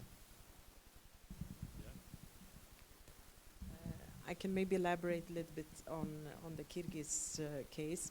So we have had several meetings with Expertise France. I think the strands that are most developed now is the contacts that we have with Minister of Emergency Situations, because one of the main objectives of this infrastructure upgrade would actually be to link it to Copernicus, to be able to do disaster risk reduction, monitoring of water levels, of glaciers. So that I think is the most advanced on how we would link. There's already some academic institutions, because the satellite connectivity would link the infrastructure, but we would need to upgrade also the analytical capacity. So that we are working with a consortium of universities to try to build that expertise, because the hard component would be the infrastructure technical upgrade, but we need the analytical capacity, and we need to also link it to Copernicus. The other strand is working with internet societies, which is doing the mapping of where are the digital gaps in Kyrgyzstan, which communities, which societies, and looking at how we could, because where you would place these sensors or the receptors would basically provide a community-based internet. So it's mapping the societies that are remote and where we have the digital gaps, but it's also looking at how you could link it to especially educational infrastructure, because in addition to the digital budget support, we also do budget support in education. So those are the two most advanced strands on the soft component to try to map and to see how we could link the hard and the soft. What I would see as a future role would be the legislation, because there is a whole set of legislation that is linked to licensing and costing through Kyrgyz Telecom. There is actually not an established legal process for how to, because this would be, we would invest from the European private sector, but it would be linking up with the Kyrgyz private sector. So there needs to be a transparent and predictable licensing process, and where the costing, because these communities are the last line. So obviously the private sector provider would like to cost them, but the costing would have to be managed in the way that it would be affordable for the rural communities. So I could see that there will be a lot of legal issues linked to that process, and also how you would how you would put the legislation in framework, because a lot of it actually doesn't exist. So that would be my take on your question. Thank you. One more question,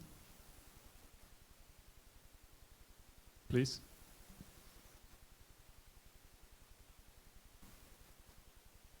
Асадулла Зикрихудоев, Национальное объединение людей с инвалидностью, Таджикистан. Спасибо большое, уважаемым панелистам. У меня вопрос, наверное, к господину послу Яну Фейскому. Вопрос вы отметили, вопрос о выборах.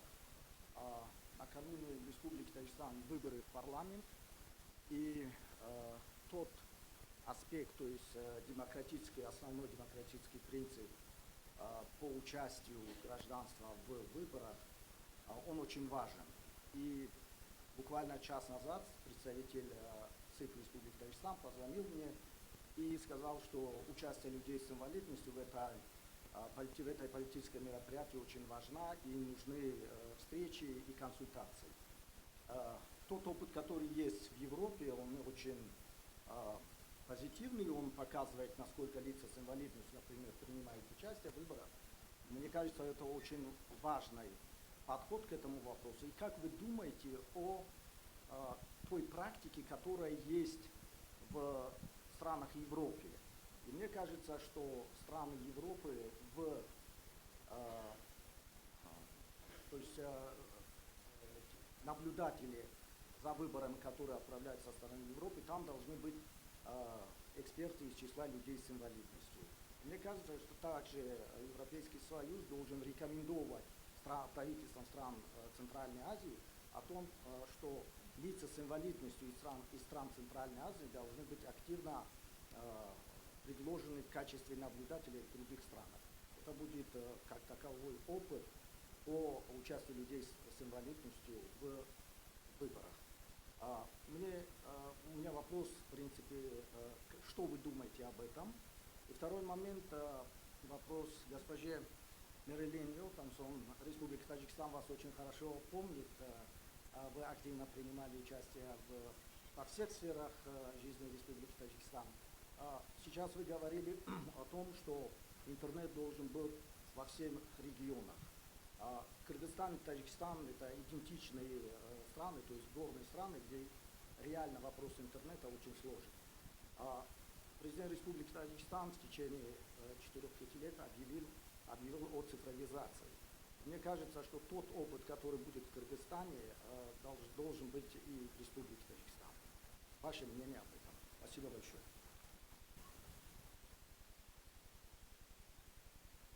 Thank you very much for the question. If I may, I'll make a couple of general remarks about the democracy, and especially on the municipal level. Well, as I indicate, we have extremely good experience about it. It increases the sense of community among people. It increases the efficiency of the government. I think that not one model necessarily fits every country, because there are different systems, and also municipalities may have different powers. For example, in Finland they have also pretty strong budgetary powers, and this is the main task of the municipalities to do it. So definitely, on behalf of the EU and definitely on behalf of Finland, we would be very much ready to enter discussions and see if we can do some cooperation and give some advice and see what we could do in Tajikistan. I'll mention this to my colleague who is covering Tajikistan, definitely. Thank you.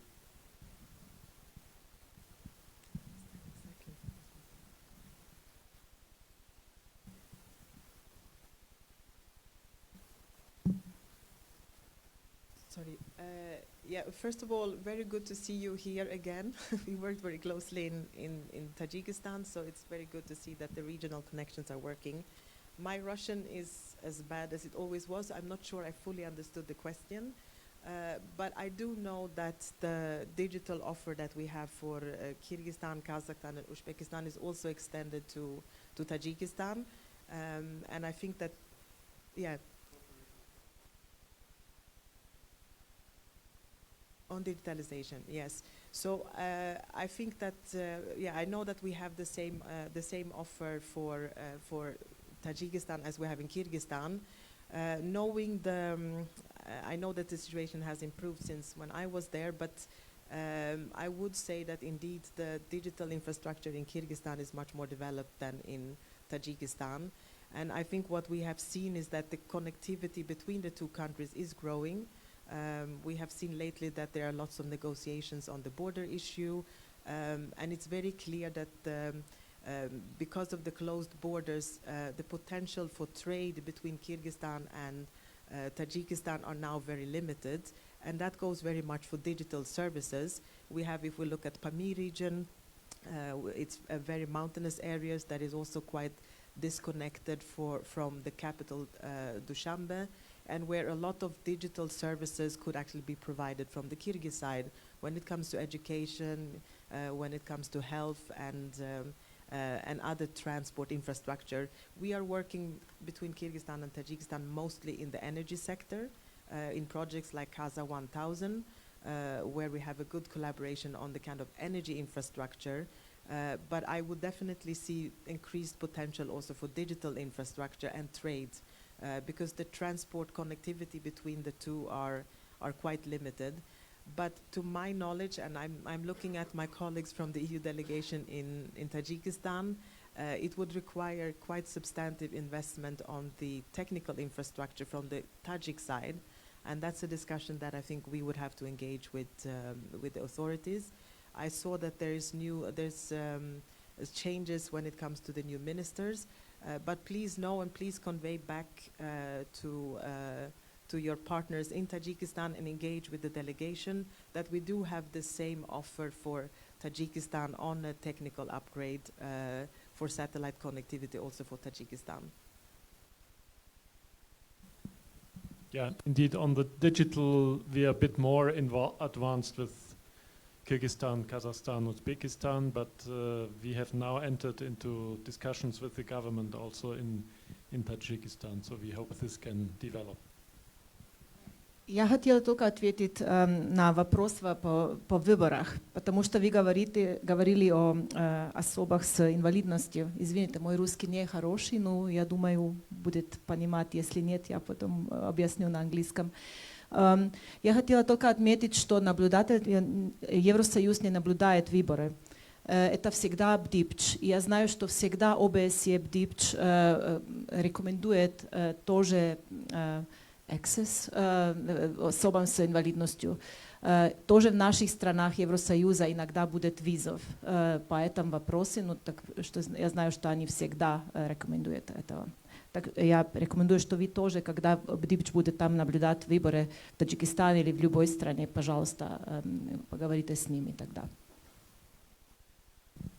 Thank you.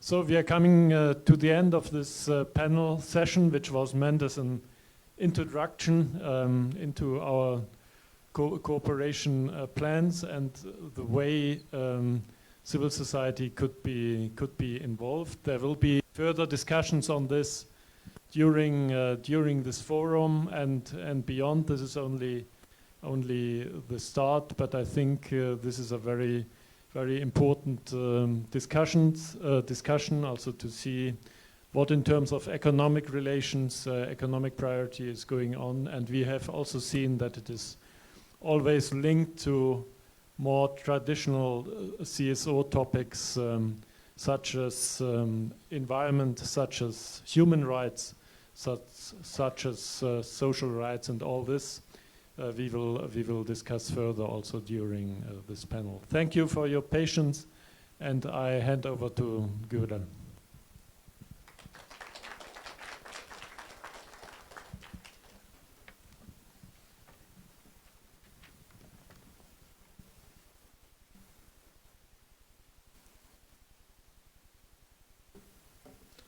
Thank you very much to Johannes and the esteemed panelists. Colleagues, before we transition to the next segment, I wanted to share a few quick logistical updates to ensure the smooth experience, as they say. If you require any logistical assistance during today as well as the coming days, please do not hesitate to approach our colleagues wearing the yellow lanyards. So by that I mean the ropes that colleagues are wearing. So those are the colleagues who are part of the organization team.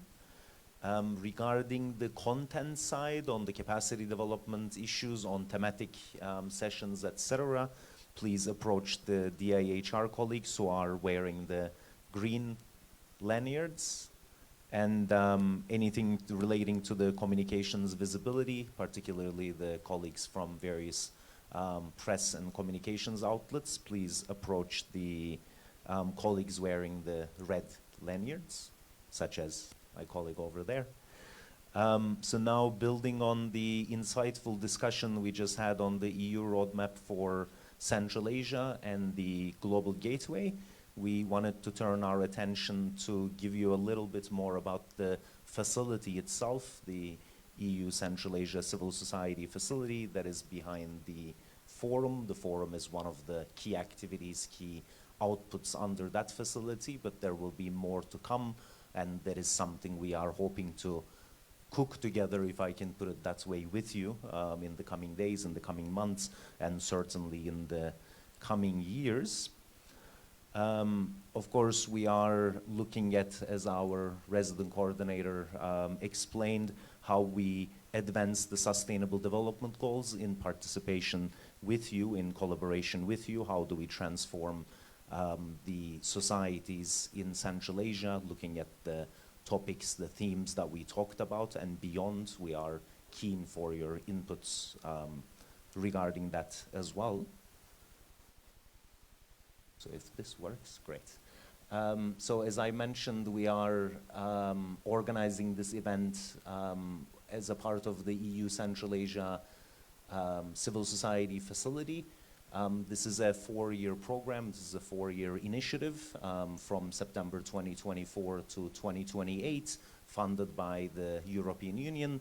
It will be implemented by UN Office for Project Services, that has its regional hub in Austria, but we have coverage across Central Asia, and we are, as I mentioned already, partnering with the Danish Institute for Human Rights for this program, but we are envisaging broader stakeholder participation, stakeholder engagement. So, of course, it will have to be civil society led. It is a civil society program, but also other member states, other partners, certainly the UN system, the UN country teams.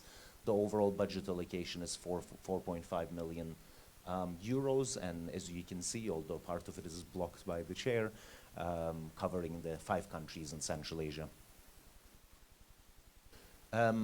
So as we already talked about, this is the 5th gathering of the civil society.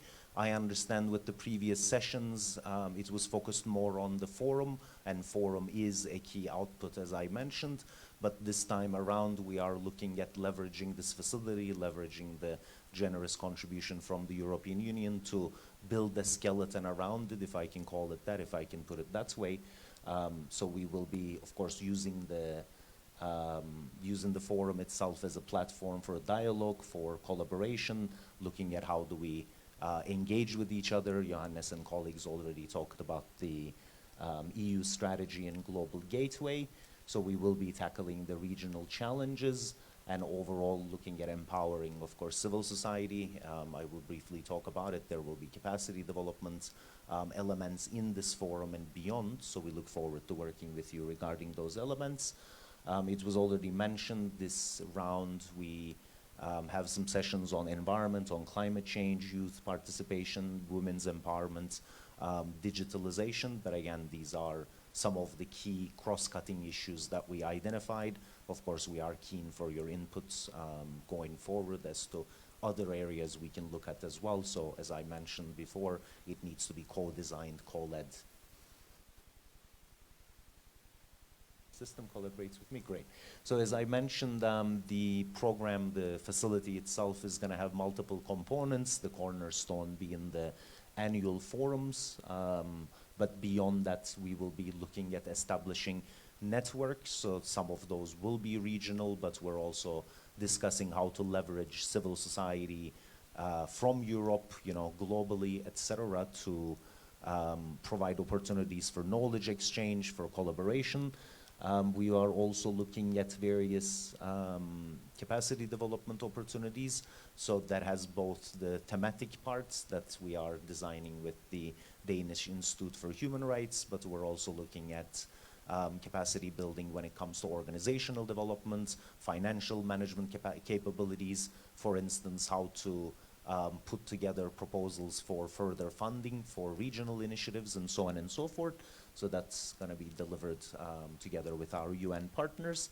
And then from 2026, we're also looking at building on this forum, building on the discussions that will be taking place in the next 3 days, but also the working groups, the task forces that are going to follow. We will be looking at establishing regional initiatives and providing grants, providing seed funding towards that.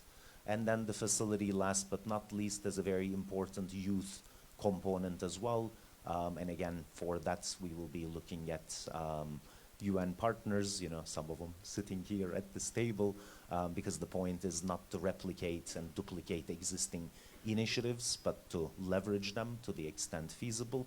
So that is something we're excited to explore with our UN country team in Kazakhstan, because we are, of course, this time in Kazakhstan, but also other UN partners, other UN country teams in the other 4 countries in Central Asia as well going forward. So I'm not going to say more on the annual forums. I think we keep hammering you on that, and the idea is to, you know, close these formalities and hand over the floor to the civil society as quickly as possible.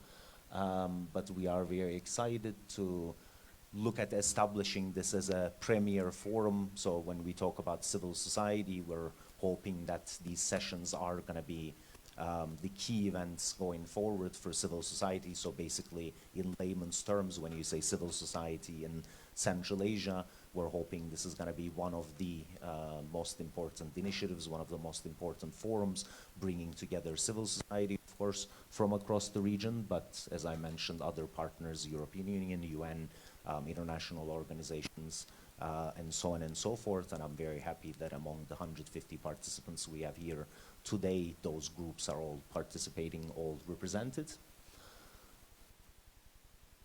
In terms of the capacity building elements, I'm kind of getting the indication that maybe I'm talking too much by the microphone glitching. In terms of the capacity development elements, I already covered some of the elements, but we will be talking more about that in the coming sessions. We already have in this forum sessions on, for example, financial management, but again, these are intended to be the initial discussions. We're very keen for your feedback. We will be building on those and rolling out more in the coming years. One of the good things about this facility is that we're just at the start. We wanted to rush into, with the European Union colleagues, organizing this forum as a inception forum in a way. I know it is the 5th forum, but for this facility, it is the very first one. So before we, to use the same terminology, cook further these elements, you know, what they exactly mean, what are the work plans around them, etc. We wanted to get your feedback, which we're hoping to do through this inception forum, and that goes also for the youth component of the facility as well. So overall, we're hoping to, of course, support your important work, enhance the work of the civil society, but as I mentioned, also build the capacity, develop the capacities of civil society, organizational requirements, you know, financial management, audit, reporting, etc. requirements that you know, that you are familiar with, you know, more than that I am, but also looking at how to leverage each other's capabilities, leverage funding opportunities that might be out there. We will be encouraging the EU colleagues to engage with you, the respective delegations, in that regard in the coming hours as well, and the coming days as well. And then looking at, as I mentioned, other civil society organizations from across the region, but beyond that as well, to boost collaboration, and particularly looking at youth involvement.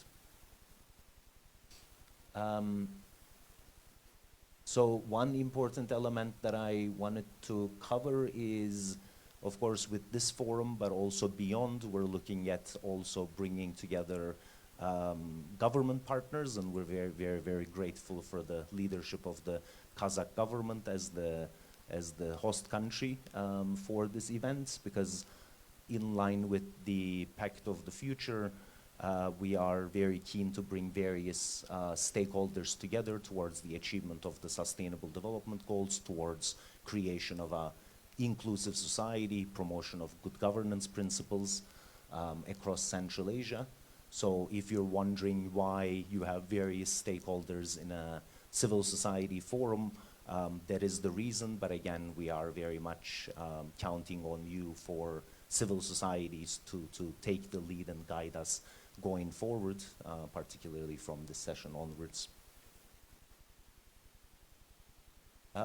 In terms of the implementation for the next 4 years, and some of this I'm going to invite Paul to help me with from DIHR, but we will be looking at, as I mentioned before, establishing thematic subgroups. We can agree on the naming for that. Is it subgroups? Is it working groups? Is it task forces? None is set in stone yet, but we will be looking at some virtual and some in-person meetings. Again, we will be guided by you in terms of how much of that should focus on dialogue, knowledge exchange. Is it learning from, for example, counterparts in Europe, exchanging with them? Is it specific elements on financial management that is required to strengthen your work across Central Asia? That is something we would like to develop with you together. The capacity development elements, awareness raising, and so on, the coaching we can offer through, in particular, the IHR colleagues, but also with the UN country teams, and as I mentioned, the seed funding mechanisms as well. Very briefly, in terms of the governance arrangements, because we're talking about good governance, so it would be a shame if I didn't cover this part as well. As I mentioned, the forums will be key to determining the way forward, but also the working groups or the task forces that I mentioned. And the reason I'm emphasizing that point again and again is that we're well aware, you know, we packed this room and we couldn't fit more colleagues, but there are quite a number of civil society actors, civil society organizations, grassroots organizations, etc., who are interested in participating in this facility. So this is not, in that sense, an exclusive group. This is the first group, this is the first batch, but we are looking at how to make this more inclusive going forward, you know, including virtually, but also in the coming forums. How do we make sure, you know, other colleagues, other organizations are also included? We have, for example, partners working with the European Union who are not here, same with the UN organizations, with the UN country teams. So we are looking at ways, and we are seeking your feedback in that regard as well. How do we make sure they are included and they guide our work? And of course, key principle there is active participation. You know, to be a part of it, there needs to be the active participation and commitment, so no pressure for the next 3 days in that regard. Separate from that, we're also organizing a steering committee, so that will be essentially analyzing and digesting the feedback that we get from civil society, from these forums, from the working groups, and then looking at providing guidance to us in that regard on the regional priorities, looking at the key challenges, advising us on resolving those. So we're looking at, of course, EU colleagues, UN resident coordinator offices, and so on and so forth to guide us in that regard. So we already started some discussions with the UN country teams. We need to definitely build on that, because this forum, as I mentioned, was, we rushed into it to organize, given the timelines, and again, given our keenness to get your feedback immediately before we actually put the pen on the paper, so to speak, on the details. But we need to, as I mentioned before, engage further with the UN country teams, understand what are the existing mechanisms, some of them we're familiar with, and we need to have a dialogue on that in terms of how do we leverage them, how do we support them, how do we build on them rather than replicating. And again, your feedback is much welcome there as well. And also the EU delegations, we already heard about the good work in the previous session, but building on that, and also, again, no pressure, looking at further support and funding opportunities as well. So in terms of the next steps, you know, we will be keenly listening to your inputs, listening to the discussions, but then looking at further consultations, organizing these working groups that I talked about, and designing work plans, determining the actions that will come after together. But on this point, I'm sort of out of depth because I will have to hand over to my good friend Paul from DIHR. He's the senior advisor who will tell us more about the content side of things. Thank you, Gorel, and it's so wonderful to see so many people here.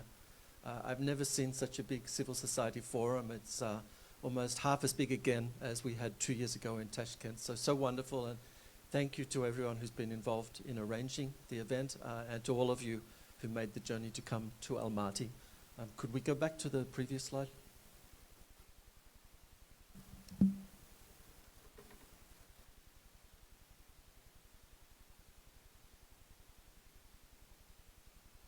I think Gorel did a wonderful job explaining the structure of the facility and in general terms what you can expect over the 4 years.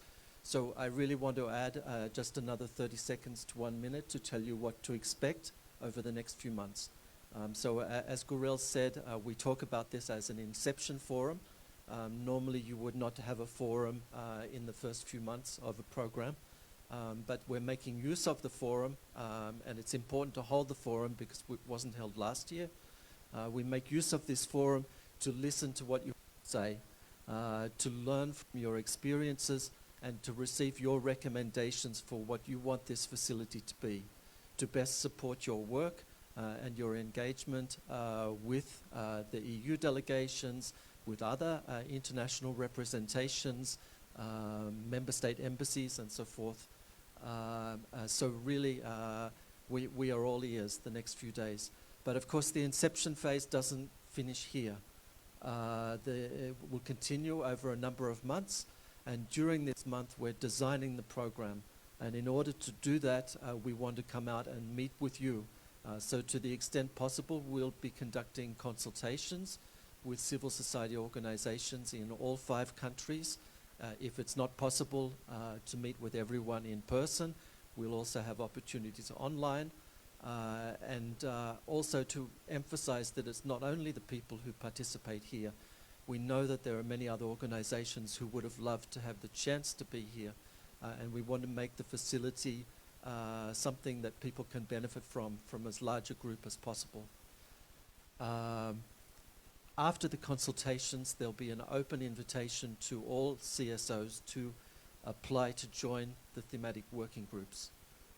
So we don't assume in advance who will be the members of the working group. But of course, we also have the challenge that the funds are limited. Funding is always finite.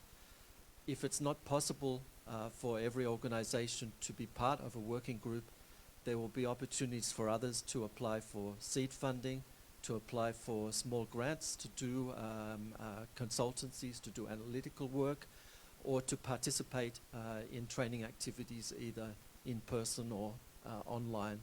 And I think we can also envisage that we won't always have the same group of participants at every forum. If you're not invited to the next forum, it doesn't mean that your work is not valued. It just means that we want to give as many people as possible the opportunity to share in this project. We will design detailed work plans in consultation with all the stakeholders, but first and foremost with you, the civil society. The themes that were chosen for this meeting are important for the EU, and we believe important for the region, and we think probably for many of you in this room. But there are many other thematics that are also important. So please speak up, let your voices be known. We'll be listening over the next few days and in the coming months. Thank you so much, and wishing you all the best for the next 3 days.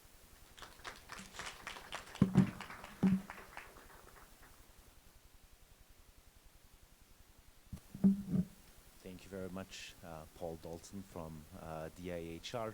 This is why it's important to yield to the experts, because he did much better than I did, I think. But if any questions, please do engage us, and we look forward to it. And without further ado, now we start the more fun part that will include lunch. But before lunch, we would like to take a brief photo opportunity.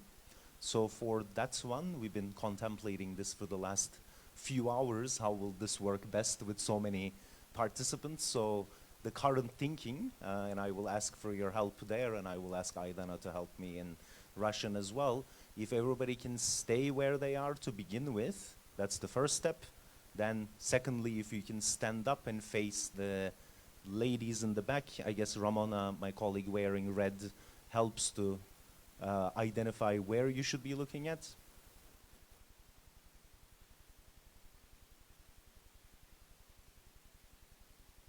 So stay in place, stand up, face Aidana.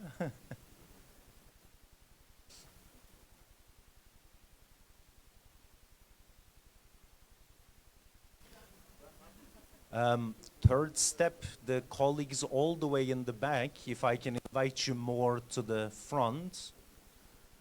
And then the last, and the last step would be if I can invite the EU colleagues, Government of Kazakhstan, UNOPS colleagues to the stage. Apparently I'm not good at giving instructions, colleagues, nobody's following me.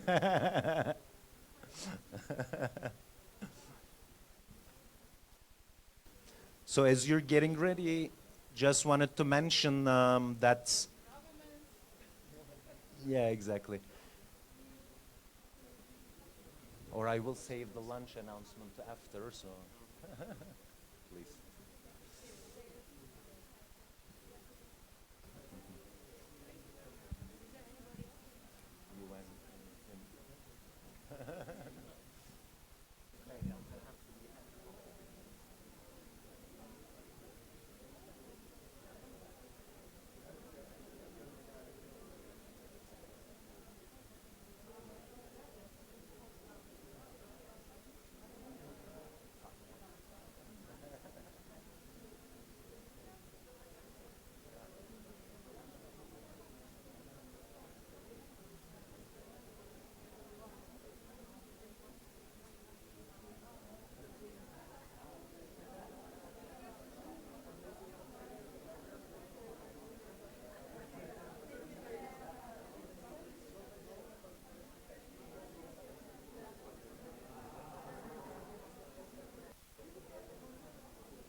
Пожалуйста, подойдите поближе к сцене. Еще немножко, у нас здесь место освободилось, чтобы не было пробелов. Спасибо. Ага.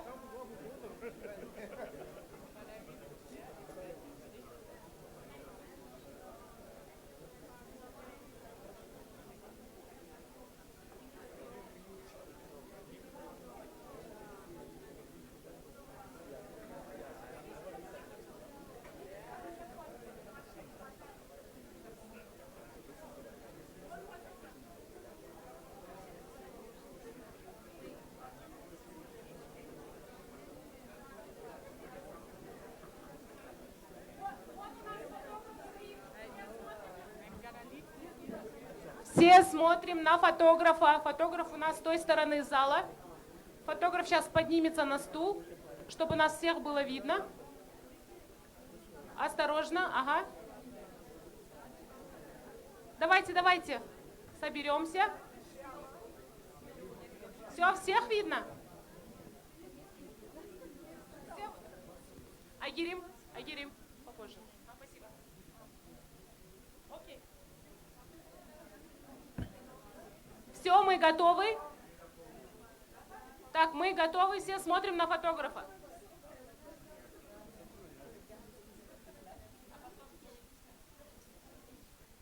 На фотографа смотрим.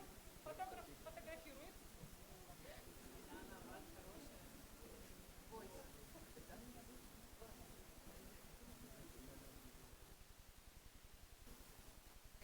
Все, спасибо. Спасибо большое.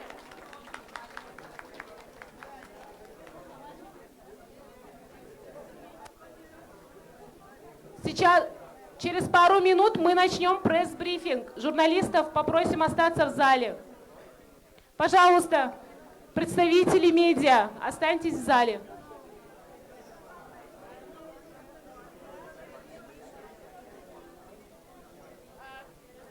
Дорогие участники, время сбора обратно после обеда. В 1:30, 13:30 мы собираемся обратно для продолжения работы нашего форума. So, colleagues, 1:30, we will restart in this room.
Журналисты, попрошу журналистов собраться поближе к сцене. Подойдите, пожалуйста. Бақ өкілдері сахнаға жақындайсыздар ма?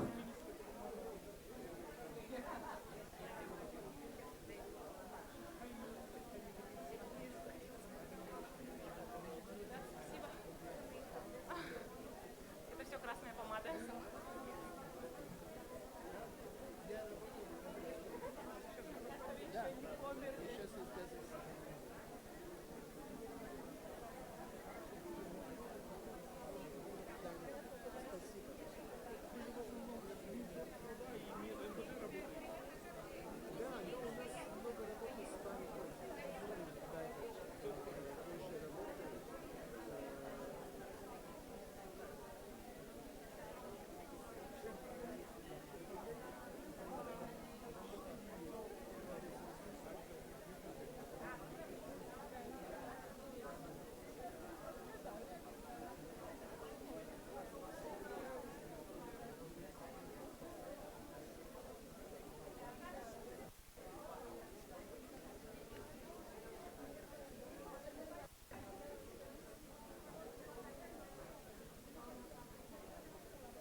Скоро начнем.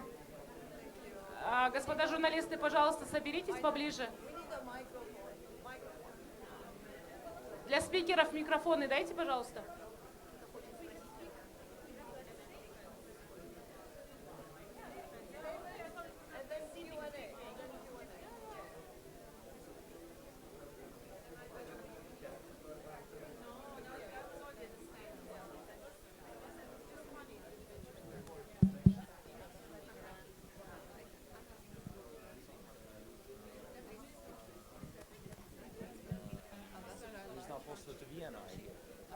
No, Mr.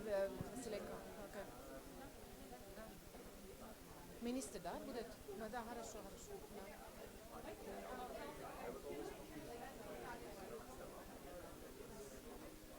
Может быть, вице-министр, она начинает, да? Она как host country, да, здесь. Ну все собрались. Камеры все поставили. Ага, сейчас минуточку для камеры. Наушникам будет синхронный перевод. Переводчики готовы, да? Камеры готовы? Журналисты? Пожалуйста, присаживайтесь.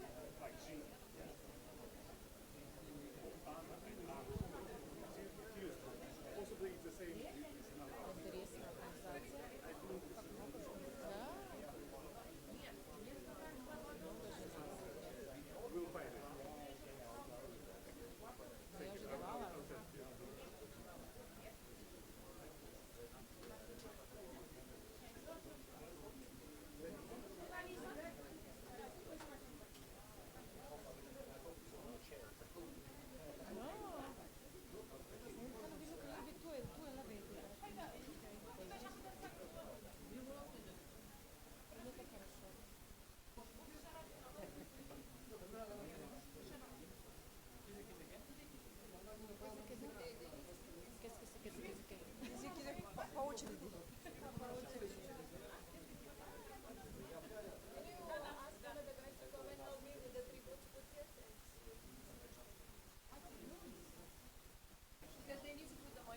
Let me help you. You cannot carry this alone. Let's say that the guys will all come when they see us carrying here. Then they will all go with you. Okay. The woman that you come as a woman, they will come. So you have to pretend that the elegance of the.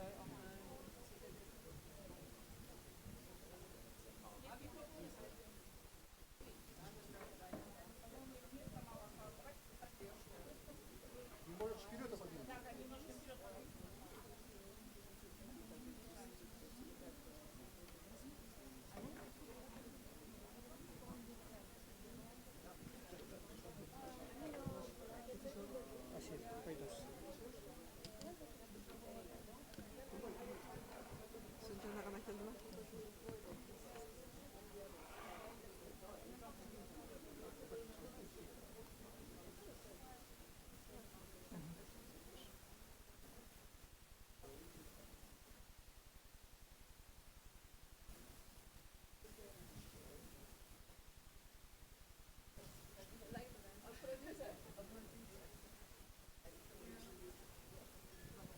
Кто начинает?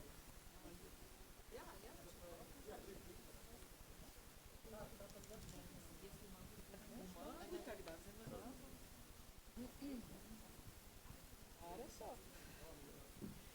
Микрофон надо, да? Просто пробую, если микрофон работает. Да. Наушники, перевод.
Thank you very much for your interest today. We have come here to Almaty for the 5th Civil Society Forum, Regional Civil Society Forum, where we have gathered government representatives. Here we have Deputy Minister of Culture and Information, Ms. Kumanova, and we have organized this together with UNOPS. We have colleagues here who are in Vienna. They will tell their own things. I want to say on behalf of the European Union that we find great importance in networking on the regional level of the governments as well as the civil society actors. And this is why there are several topics that we are now seeing as important. Topics are digital transformation, climate change, women empowerment, and youth participation. And these are the 4 topics around which we are organizing this year's forum. Previous forums have taken place, first one in Almaty, then in Tashkent, Bishkek, and now we are back in Almaty. Where was the 5th one? We'll have to figure out. Dushanbe. And in any case, all 5 civil society actors from all 5 Central Asian countries are here. There are representatives from the EU delegations from all 5 countries, as well as some diplomatic community at the beginning of this forum. And the intention is to network, to discuss among each other what are the opportunities and what are the challenges in the work of the civil society. When we, the governments, make policies, we cannot do it without the participation of civil society. We have to consult with them, we have to see what are the concerns, we have to see what are the possibilities for them, because we all are here because of the people we work for. And that's why the civil society is important for us. We have given this facility in the context of which the project is organized. Now for the next 4 years, we finance 4.5 million euro as the European Union, and there will be several activities that will be done in this context, and the forum is one of them. I will stop this, and perhaps with a statement, I understand that there may be more questions coming from the journalists, but perhaps I give now the floor to the Vice Minister Kurmanova of Kazakhstan, who may wish to say a few words on behalf of the government of Kazakhstan. Madam.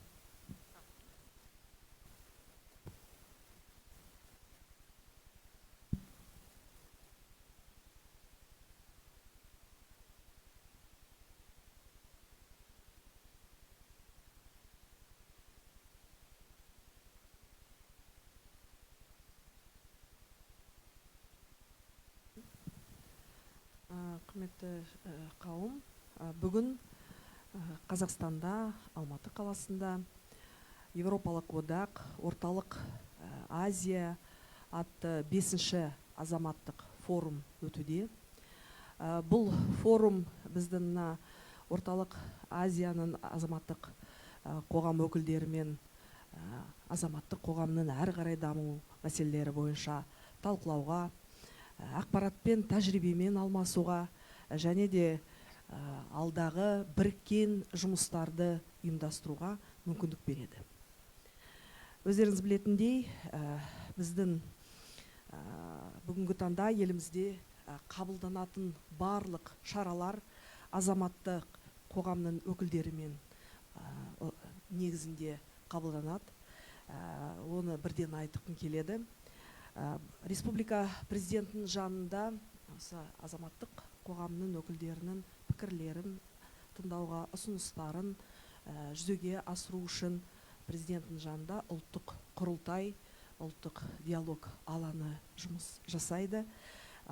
Осы құрылтайда айтылған ұсыныс пен пікірлер ұзақ мерзімді саяси және әлеуметтік мәдени реформаларға негіз болады. Өздеріңіз білетіндей, былтыр 2 маңызды заң қабылданған болады. Ол қоғамдық бақылау заңы. Сол заңның арқасында петиция институты енгізіліп, азаматтық қоғамға мемлекет істеріне толық қатысу функцияларын беретін сондай механизмдар енгізілді. Қазіргі таңда азаматтық қоғамдық бақылау үрдісіне кеңінен қолданылуда. Өздеріңіз Европалық одақ, Орталық Азия азаматтық форумның өткізілуі Қазақстан үшін маңызды пайда әкелуі мүмкін. Біріншіден ол халықтық әріптестікті нығайтуға, форум Қазақстанның Европалық одақ елдерімен саяси, экономикалық және әлеуметтік байланыстарын тереңдетуге мүмкіндік беріп отыр. Бұл екі жақты ынтымақтастықты күшейтіп, орталық Азия елдерінің халықаралық аренадағы маңыздылығын арттыруға көмектеседі деп білеміз. Және де бүгінгі талқыланып жатқан мәселелер жаңа инвестициялық мүмкіндіктерді береді елдерге. Форум барысында экономикалық даму, тұрақты энергетика, цифрландыру және көлік логистика салаларында инвестициялық жобалар талқылану мүмкін. Бұл Қазақстанға Европадан тікелей инвестициялар тартуға мүмкіндік береді деп санаймыз. Және азаматтық қоғамның дамуына да бұл форумның әсері мол. Азаматтық форум азаматтық қоғам ұйымдарының мемлекетаралық байланыстарды нығайтуын рөлін арттырады. Бұл Қазақстанда үкіметтік емес ұйымдардың дамуына ықпал етіп, азаматтық қоғамды халықаралық стандарттарға жақындатады. Біздің Европалық одақ елшілігі, Европалық үкіметтік емес ұйымдардың мен бірге бірнеше әлеуметтік жобаларды жүзеге асырылып жатыр Қазақстанда. Біз бұл жобаларды құптаймыз, қолдаймыз, және де әрі қарай біріккен осындай ынтымақтастықпен үлкен жұмыстар атқаратын деп сенемін. Рахмет.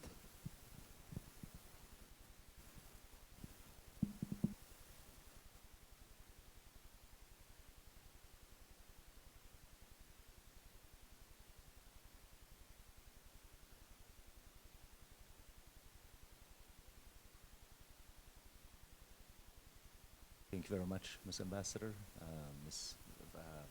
Vice Minister. On behalf of the United Nations Office for Project Services, first and foremost, it is my pleasure and honor to once again welcome you to the 5th EU Central Asia Civil Society Forum that is organized by the European Union in partnership with UNOPS and graciously hosted by the Kazakh government as the host country. I wanted to briefly mention that as the UN system, as the UN country team in Kazakhstan, as well as the colleagues in Central Asia and other countries, we see civil society as an indispensable partner towards the achievement of the Sustainable Development Goals in addressing global challenges. The Secretary General talked extensively about the polycrisis that we face today. We hope to engage with the civil society through this forum and through this facility to promote good governance, foster grassroots initiatives, deliver tailored local solutions, ensure that no community, no one gets left behind. So I would like to also in that sense commend the efforts of the civil society in Central Asia. We have some representatives here today with us who will also be saying a few words in a moment. But under the umbrella of this forum, we will be bringing together more than 150 partners, and clear majority of those, 100 plus of those are from civil society organizations, from Kazakhstan, from other Central Asian countries. So we are hoping to use this initiative to build their capabilities, build their capacities, engage in dialogue with them.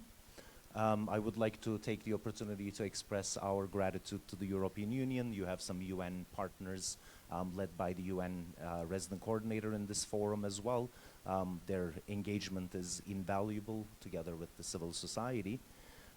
So the facility that is hosting this forum, that is behind this forum, is a 4-year initiative that is funded by the European Union that will be supporting the 5 countries across Central Asia as a regional initiative. So annual forum is one part of this effort, but we are looking at building on forum, hearing on the needs of the civil society, understanding how we support the important work of civil society. So there will be capacity development elements, there will be grants, seed funding towards important regional initiatives on women's empowerment, on youth participation, environment, climate change, digitalization, and many more areas. So we look forward to working together towards those. Colleagues, the General Assembly of the United Nations, as you well know, adopted last September the Pact for the Future that is supported by the member states and that foresees collaboration between governments, between multilateral organizations like the EU, with civil society, but also with the private sector. So we are looking forward to building on that commitment together and supporting the member states towards that. The development challenges we face today require bold action and collective solutions. So this facility will be an important tool, important mechanism across Central Asia in that regard. So as the UN system and UNOPS that I am representing looks forward to supporting under UNOPS's mandate to support the implementation of the Sustainable Development Goals, this initiative, enhancing the fruitful discussions, knowledge sharing that will happen through this forum in the next 3 days. We're confident that we will benefit the countries in Central Asia with civil society partners, with the governments, with the European Union, and beyond through these, towards these, important global challenges. Thank you very much for your time. Open for your questions.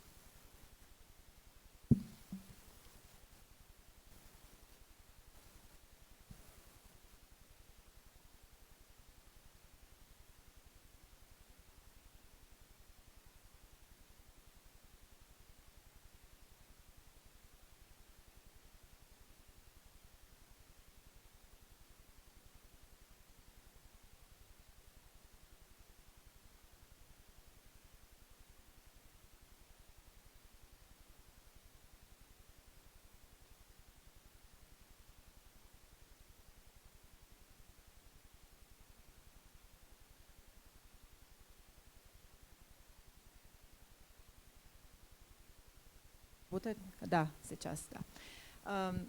Я отвечу на английском языке, да, можно? This is a question that I always get in different media, so I thank you for it. It is indeed an important goal for us as the European Union to open the path towards the European Union for Kazakh citizens who want to learn about it, who want to participate, who want to see the European countries and make it easier for them to actually get the visas. Also, I know that you wanted to ask a question of the Deputy Minister of Foreign Affairs, because of course it's also the government of Kazakhstan that has a great interest in having this better cooperation and also with having visa regime better.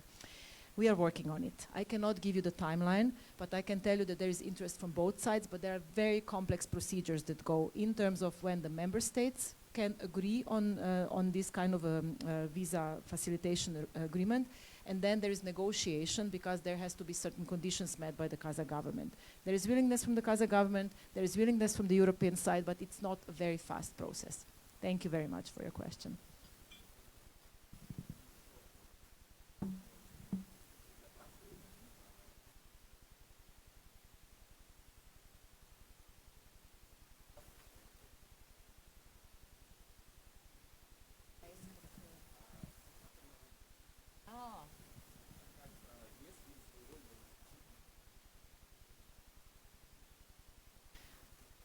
First, there is no NNP yet, but we understand this is a Kazakh decision how they will do it. It's Kazakh government that decides on this. We are also following the process and seeing it's in interest of all of us and of the Kazakhstan in particular to ensure that there is safety and security of any infrastructure object here. So I have no additional comment to this except that we are watching carefully how this is going on.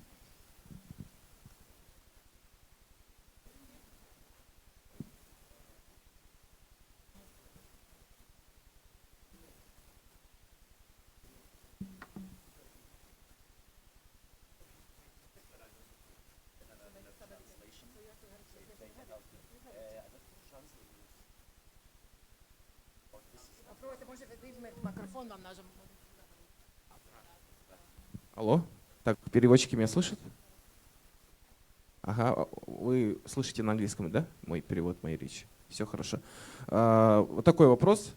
Казахстан часто подвергался критике за непрозрачность и недостаточный контроль экологических рисков в крупных инфраструктурных проектах. Что делает ЮНОПС, чтобы подобное не произошло в случае с АЭС, атомной электростанцией?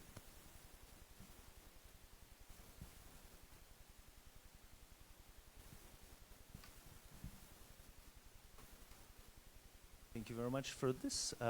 So as UN Office for Project Services, I mean, first of all, I should mention that this is the first project we have launched in Kazakhstan, and we're hoping to, of course, build on that. This one is not particularly, or specifically, I should say, focused on infrastructure, but of course, as you alluded to, we have the infrastructure management mandate, sort of unique in the UN system in that regard, and we already had some discussions with colleagues from the Foreign Ministry as to how we can support.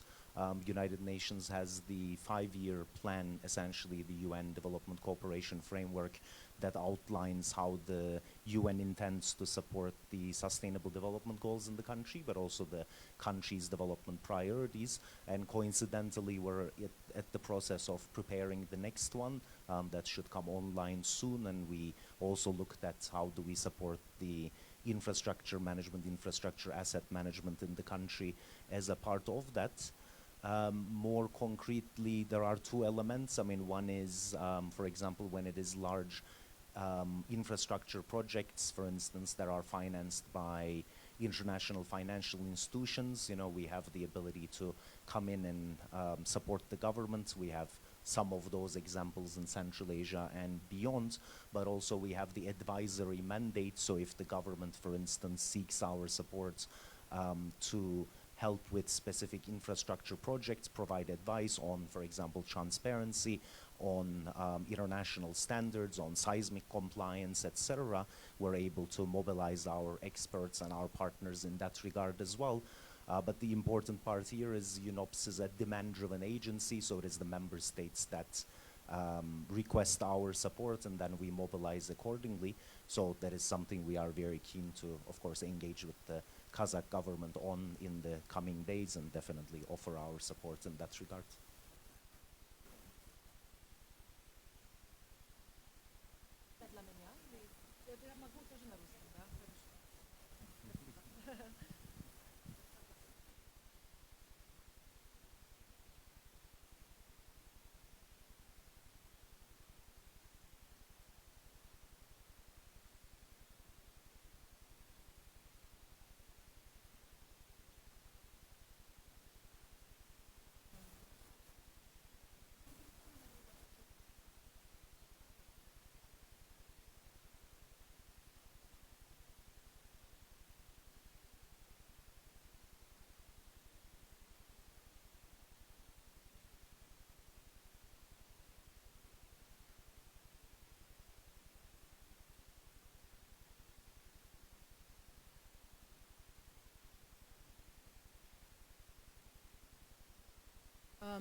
Thank you. Спасибо вам за этот вопрос.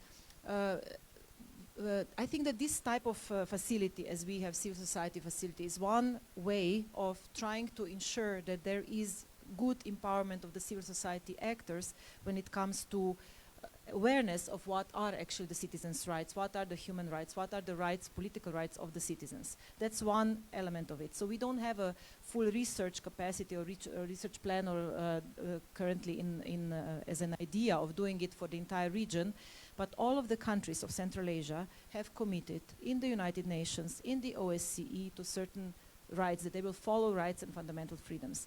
And as such, we, as the governments of the European Union and the European Union, we always call in different processes within the United Nations, within the OSCE, for them to commit to fulfill the commitments that they have themselves adopted. When it comes, and that's where the civil society has the primary role in calling the governments to the responsibility. And that's where we see the work with the civil society, for the civil society, in the networking for the region as one of the elements towards better respect of the human rights and political rights and all the rights that you mentioned, civic rights in the countries of the Central Asia. But to my knowledge, and I'm looking at my colleague, we do not have currently some very concrete research or review for the entire region as such, but we work very much country and with regional civil society actors.